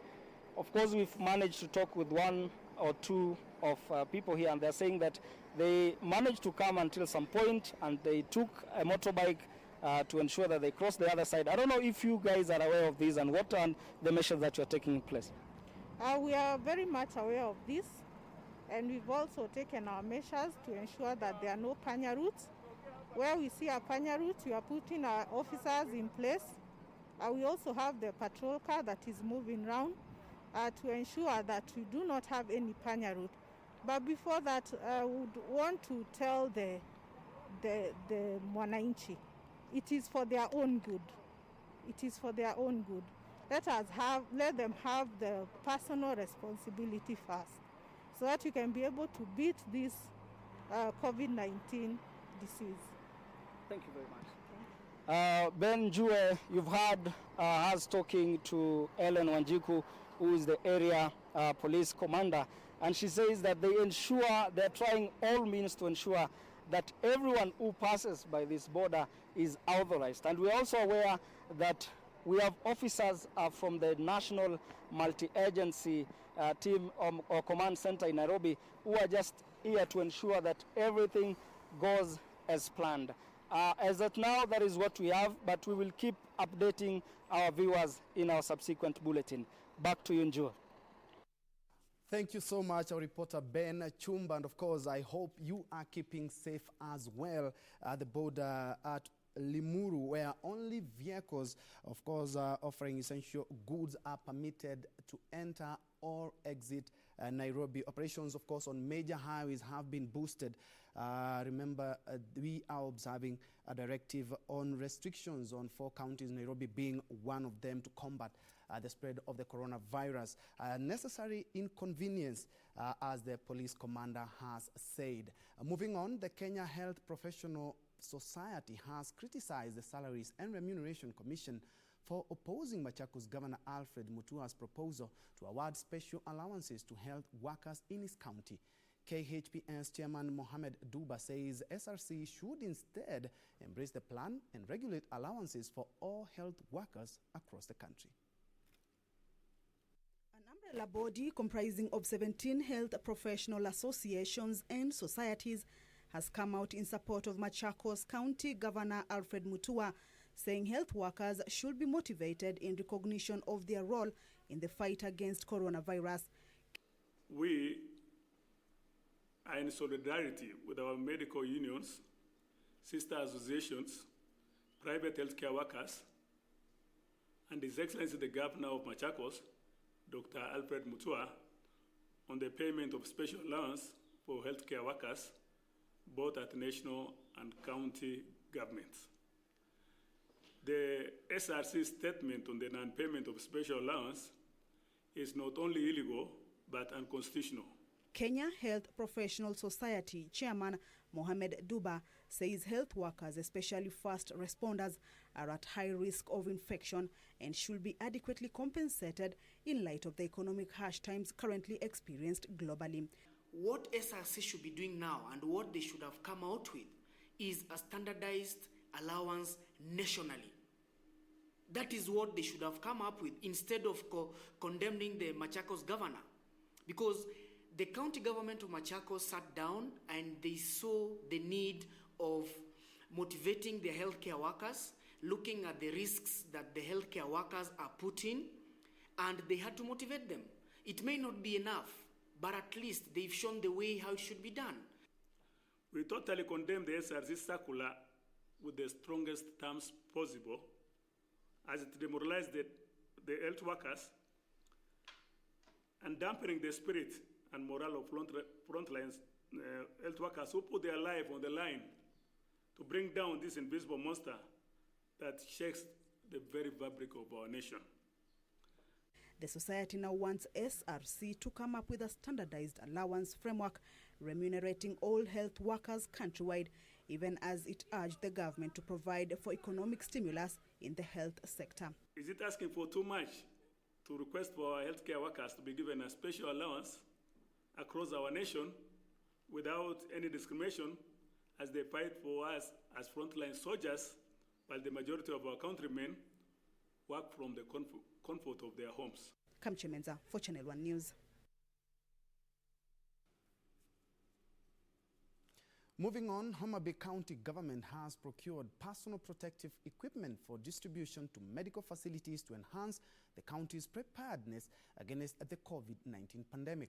The equipment, which will be distributed to all sub-county health facilities, includes face masks, gloves, protective clothing, and gargles, among others. Homa Bay County Executive Officer in charge of Health, Eliud Onyango, says though the county is yet to report any coronavirus case, the equipment will go a long way in ensuring quick response in the event of an outbreak. And abide by the instructions given by the national government and the instruction given by the public health department. The healthcare workers want to build their confidence and ensure that they are able to take care of anybody who comes on board. That is the main reason we put PPEs on top of the list.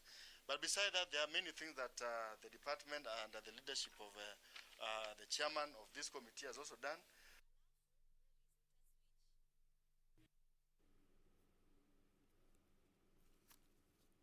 And Mombasa County being one of the 4 counties which the president announced that they will be having partial restrictions in and out of the county. We now hook up with our reporter Junei Karisa in Mombasa. Junei, what is the latest? Actually, she is in Kwale and keeping an eye on Kwale, Mombasa and Kilifi counties. Junei, take it away. Good afternoon, Ben Trainjue. We are at the boundary of Mombasa County and Kwale County, particularly. We are in Likoni constituency and Matuga constituency. Right where I'm standing is a road that is dividing those particular two constituencies in Kwale and Mombasa counties. Now, as popularly known and according to history, it is known that most residents of Mombasa usually live in villages. So most of the houses that have been erected in this particular region are more so villages. So you cannot define which house exactly that is in Kwale County or Mombasa County. For example, if my camera person can just show you, these are houses, people who are related. Now, how do you define who goes where?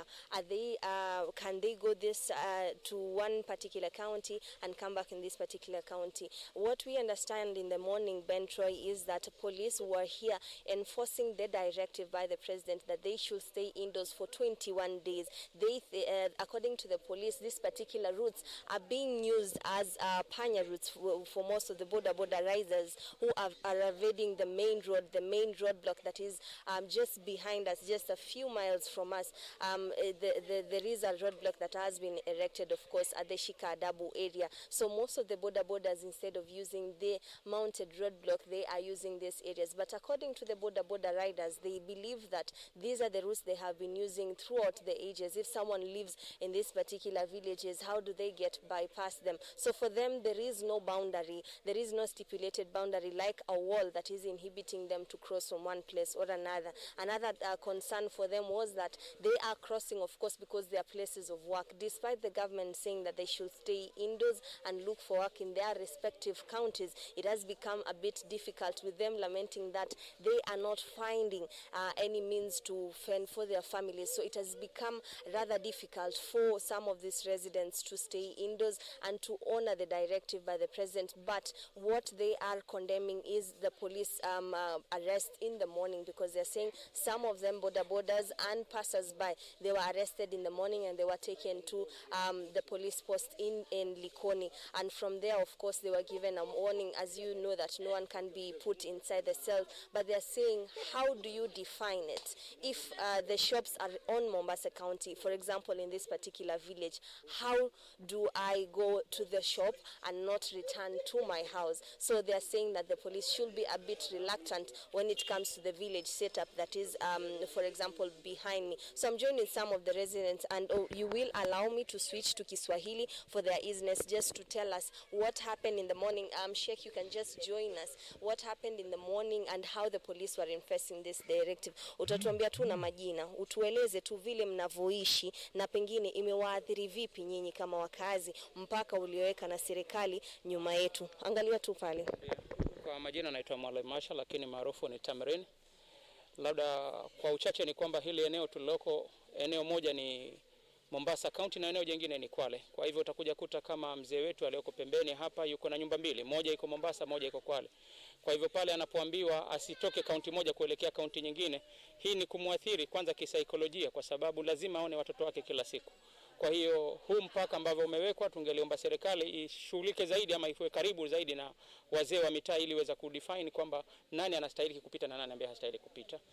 Kuna malalamishi asubuhi polisi walikuwa wanashika doria na wakazi wa eneo hili. Je, ni kweli na pengine kulikuwa na nini, na nyinyi kama wazee wa eneo hili mliingilia vipi kulitatua shida hiyo? Kweli, kwa sababu haya ni maeneo pamoja na maradhi ama na lockdown iliyopo, maisha lazima kila siku yaendelee. Kuna wale watu ambao wanafanya kazi kutoka hatua moja kwenda sehemu nyingine, hawa lazima wabebwe na pikipiki. Ukizingatia ndio usafiri ambao sasa hivi ulioko, kwa sababu matatu hakuna. Kwa sababu hiyo ni kwamba kulikuwa na polisi katika baadhi ya maeneo na wakawa wanawashika vijana, na tukaweza kuwaeleza kwamba tungeliomba kwamba hawa vijana ni wafanyikazi ambao wanaendeleza shughuli zao za kila siku. Tuna wale ambao tuliweza kuwasaidia, waliachiliwa, lakini kuna wale ambao hatukuwaona, bila shaka wamechukuliwa na wamepelekwa ndani. Kwa hiyo tungeliomba serikali upande wa usalama pia waweze kuangalia, kwa sababu vijana kama hawa wanapozuiliwa kwenye kazi ni moja kati ya sababu ya kuweza kuongeza uhalifu katika maeneo yetu. Pengine ungependa serikali iwasaidieje, serikali ya kaunti ya Mombasa na ya Kwale? Serikali ya kaunti ya Mombasa kwanza ni lazima ihakikishe inajaribu kutoa msaada wa kiwango kikubwa, kwa sababu ukizingatia sasa hivi watoto wengi wako majumbani na wazee, na hawa ndio ambao kwa kiasi kikubwa maradhi haya ya corona yanapowapata, wao ndio walengwa wakubwa katika kupoteza maisha kuliko vijana. Kwa hiyo tungeliomba serikali ya kaunti iweze kuwasaidia zaidi watu katika miji, kwa sababu ikiwa wanazidi kukaa na kuanza kuangalia ni muda gani wataleta misaada, hali ya kwamba maisha yanaendelea, watu wanazidi kuathirika kwa njia moja ama nyingine, hasa ukizingatia watu wamezuiliwa wasiende kwenye shughuli zao za kila siku. Pengine mzee tu kwa haraka tu tuelezee, pengine serikali ya kaunti ingekusaidiaje wewe? Hapa sisi watu maskini, hakuna mtu ambaye mtajiri hapa. Tumekaa hapa zaidi ya miaka 20 hatuna kazi. Kwa hivyo ni tuomba kama serikali ya kaunti ya Mombasa iweze kusaidia hapa watu wa mipaka, pia tusaidie pia sisi. Pengine ni nini mngetaka serikali ukiacha na chakula? Chakula chote moto ajaliwa, kitu yote moto itakuja ni sawa tu. Kama ni pesa, kama ni chakula chochote kile, bora tuletewe tu sisi. Shukran sana. That of course is some of the laments of the residents of Kwale or Mombasa County. You can put it. The question that is still affecting most of these residents is, how do you define where you live? And for example, this our old mzee who has 2 houses that are both in Mombasa and Kwale County, is he allowed to move across, or how does it happen? And the police who are enforcing this directive, what guidelines do they have? Of course, we will be talking to the OCPD of Matuga and of Likoni just to shed more light on how the operation is being conducted here in Kwale and Mombasa County. But for now, back to you, Ben Troy Njue in studio. Thank you so much, our reporter Junei Karisa, coming to us live from the border of Mombasa and Kwale counties. And actually it's a tricky situation for people, especially those people living on the borders. Where do you define this is where Mombasa ends and this is where Kwale starts? They have also said that the situation is quite precarious for them, and they are requesting for any help from the government. And actually some of the people have been noted to avoid the roadblocks. Of course, that's a detriment to the fight against the corona pandemic. From Kwale, Mombasa County border, we now head to the lakeside city of Kisumu, where our reporter Achola Simon is on standby. It hasn't reported any COVID case, but they are putting measures to avoid it.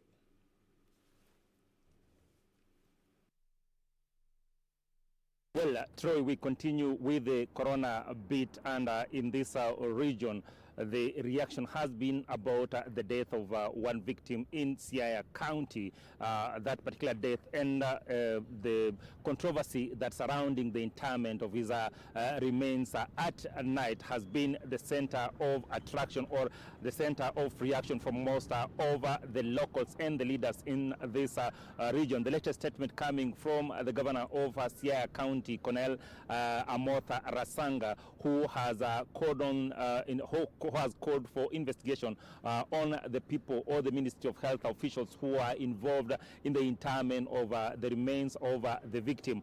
He's also demanding that he gets the report of the whole saga as quickly as possible. We remember the victim had traveled from Mombasa, rested in Nairobi before actually coming here in Kisumu. He is said to have had a small accident at Awasi, rested in Kisumu County before finally going to Siaya County, where he developed complication and eventually, of course, lost his life. Other than that, Bentro, is that this region, there's been a concerted effort from, of course, governors from this region to try as much as they can to ensure that indeed they create awareness around this virus and ensure that indeed the locals are able to actually handle the situation as they come, as it unfolds. Just 2 days ago, the governor of Kisumu County, Professor Peter Anyang' Nyong'o, setting up a fund to ensure that indeed they are able to assist families who will be affected by this virus. He also calling on well-wishers to actually come up and assist those who are affected by this virus. And he also went further together and called on the residents to ensure that indeed, even as they go about their activities, they must be aware of the fact that these are unusual times, and as such must adhere to the rules and guidelines set by the Ministry of Health and the government to ensure that indeed they avert the spread of the virus, not only in this region but also across the country. So basically, Ben Troy, that is what has been happening. If you look behind me, this street has been one of the busiest streets here in Kisumu in the past, but as I speak to you right now, it is all deserted with a number of people just walking up and about. That of course paints a clear picture of exactly what is happening here in Kisumu County. A few days back, there were a number of small-scale traders who were actually hawking their wares along this street, and most of these shops actually were open, and locals would actually come and buy or purchase their wares from the small traders who are actually lining up along this route. Of course, that has changed over the last 2 weeks, and the governor saying that his government is actually doing everything within its means to ensure that indeed first the markets that he had actually promised to ensure that they are actually going to put up in this region, they actually completed. Just on the other side, if my colleague can actually show, is one of the markets that actually the county government of Kisumu is actually setting up, and he said that that market will be completed in the next few weeks or so, and as such, traders who've been doing their business out in the open will actually have a place to be. Just to bring you up to speed, Governor Nyong'o had actually banned the use of open air market, be it Kibuye and along the streets of Kisumu, and he's only allowed such markets to actually be used, and he's actually said that this market will be completed in the next few weeks. That of course enabling traders who have been lining up along the streets to actually use that market. The other thing is that he's saying that they are doing everything within their means to ensure that indeed they mitigate the impact of the virus in this region. He understands that of course the business has actually been hard hit, but he says that they will do everything within their means to ensure that indeed that is mitigated. Just going back to the first case, Troy, the reaction from the leaders from this region has been that the interment of the remains of that victim was not done first and foremost with a tradition that follows interment of remains of any deceased in this region. And of course, leaders have been calling on one, to ensure that even when a similar case repeats itself in this region, that one, the traditions and culture of this region must be followed. But also importantly, they've also called on the locals to ensure that indeed they understand that these are not usual times, and as such, some of these things will happen. But of course, Rasanga coming out strongly and calling for investigations surrounding the reason as to why the remains of the departed actually were buried at night, and two, why some of their family members were actually not informed. The other issue that has been around the residents, of course, just complaining the manner in which the remains were actually interred. So basically, Troy, that is a story we're actually following keenly, and no doubt we'll be briefing our viewers in our subsequent bulletin of exactly what will be happening around that case. Back to you, Troy. Thank you so much, our reporter Achola Simon from Kisumu, of course, peeling his eyes and keeping a keen eye at the clear streets, as you can see from the videos behind, and coping with the virus, and especially in the markets, market days, and more so on trade. Remember the curfew that was imposed by the government affecting all the counties in Kenya. Well, moving on, Muslims who die as a result of the COVID-19 will not be subjected to Islamic rituals. The National Muslim COVID-19 response team says the move is to prevent possible infections and spread of the disease.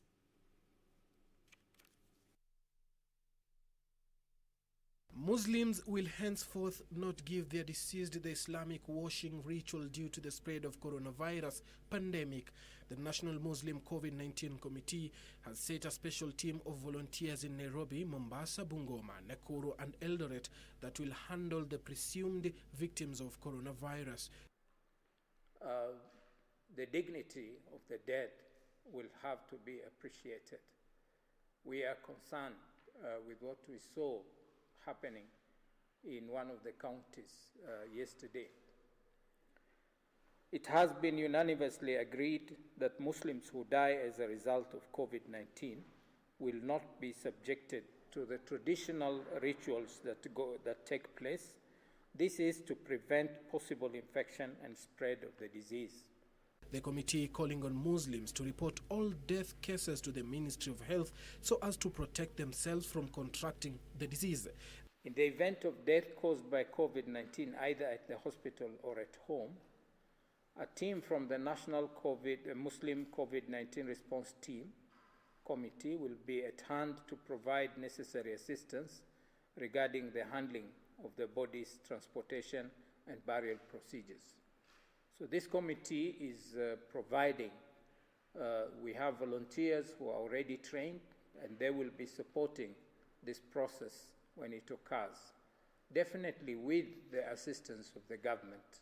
They urged the government to lift the ban on food distribution, saying it will hinder the Muslims' ritual of distributing food to the less fortunate during the holy month of Ramadan in 2 weeks' time. We implore on the government to provide special considerations to Muslims to feed the less fortunate during the forthcoming month of Ramadan, which is due in less than 2 weeks.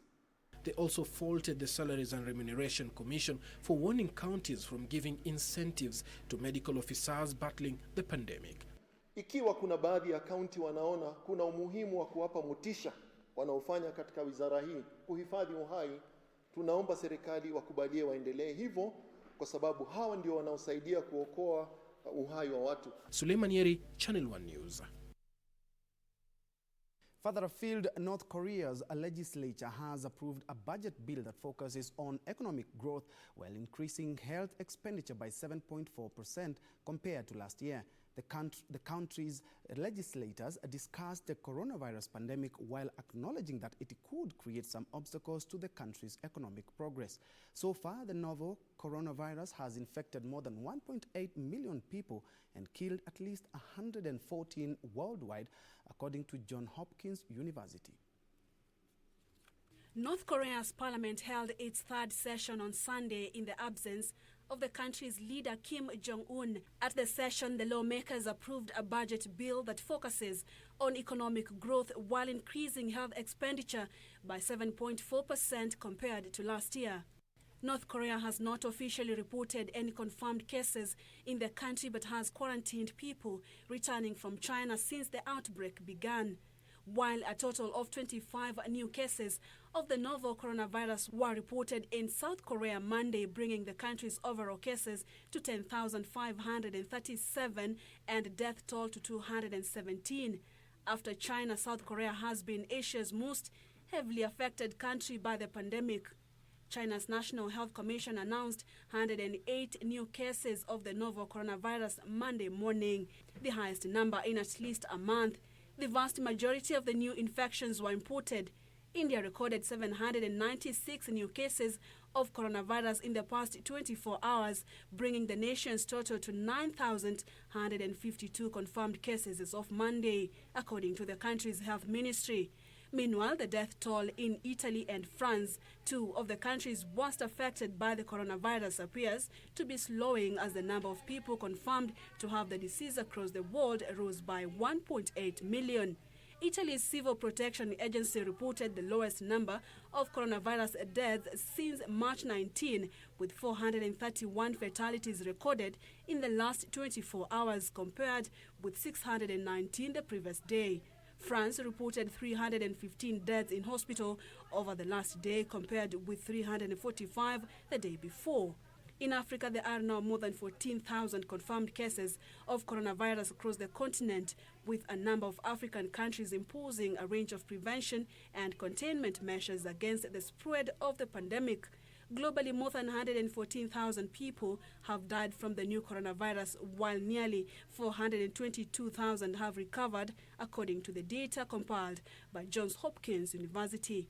Purity Museo, Channel 1 News.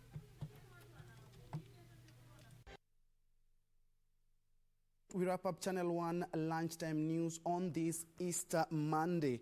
Don't forget to keep safe, keep clean, keep the distance, and of course, keep the faith. We will, of course, trounce this. We will be coming up with much more in our subsequent bulletin, not forgetting our various social media platforms, Facebook and Twitter at KBC Channel 1. My name is Ben Troinjwe. Lucy Moura has been our sign language interpreter for this afternoon. Good afternoon.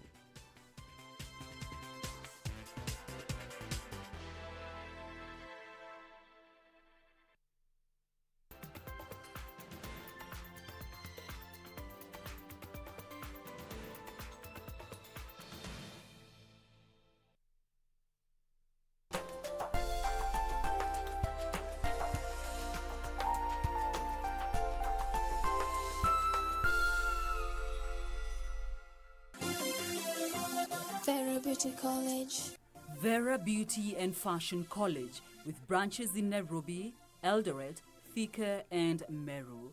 Did you know that we are a TVET approved institution? We offer courses in fashion design, interior design in soft furnishing, event decoration, flower arrangement, event planning, hairdressing, barbering and dreadlocks, beauty therapy, makeup, nail technology, spa massages, teaching skills, TOT, solo business management, and many more. Register now and visit our website on www.verabeautycollege.com. You can also call on 0725 923 550 Nairobi branch, 0728 087 689 Eldoret branch, 0722 22 7428 Thika branch, 0725 000 706 Meru branch. Vera Beauty and Fashion College, a TVET approved institution.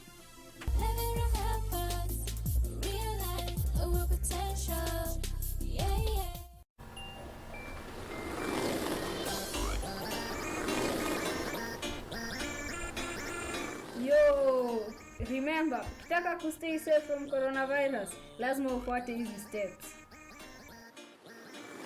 1. Osha mikono kila time for 20 seconds, hata unaweza imba happy birthday mara mbili. 2. Usishike uso, macho na mapua yako, especially kama hujaosha mikono. 3. Ukitaka kucough, utumie tissue alafu utupe kwa dustbin ama ucough kwa elbow. 4. Avoid kuenda mahali kuna watu wengi ama kusalimia mtu na kuhug mtu. In case usikie uko mgonjwa, please ambia parents wako ama guardians wako. Let's all stay safe.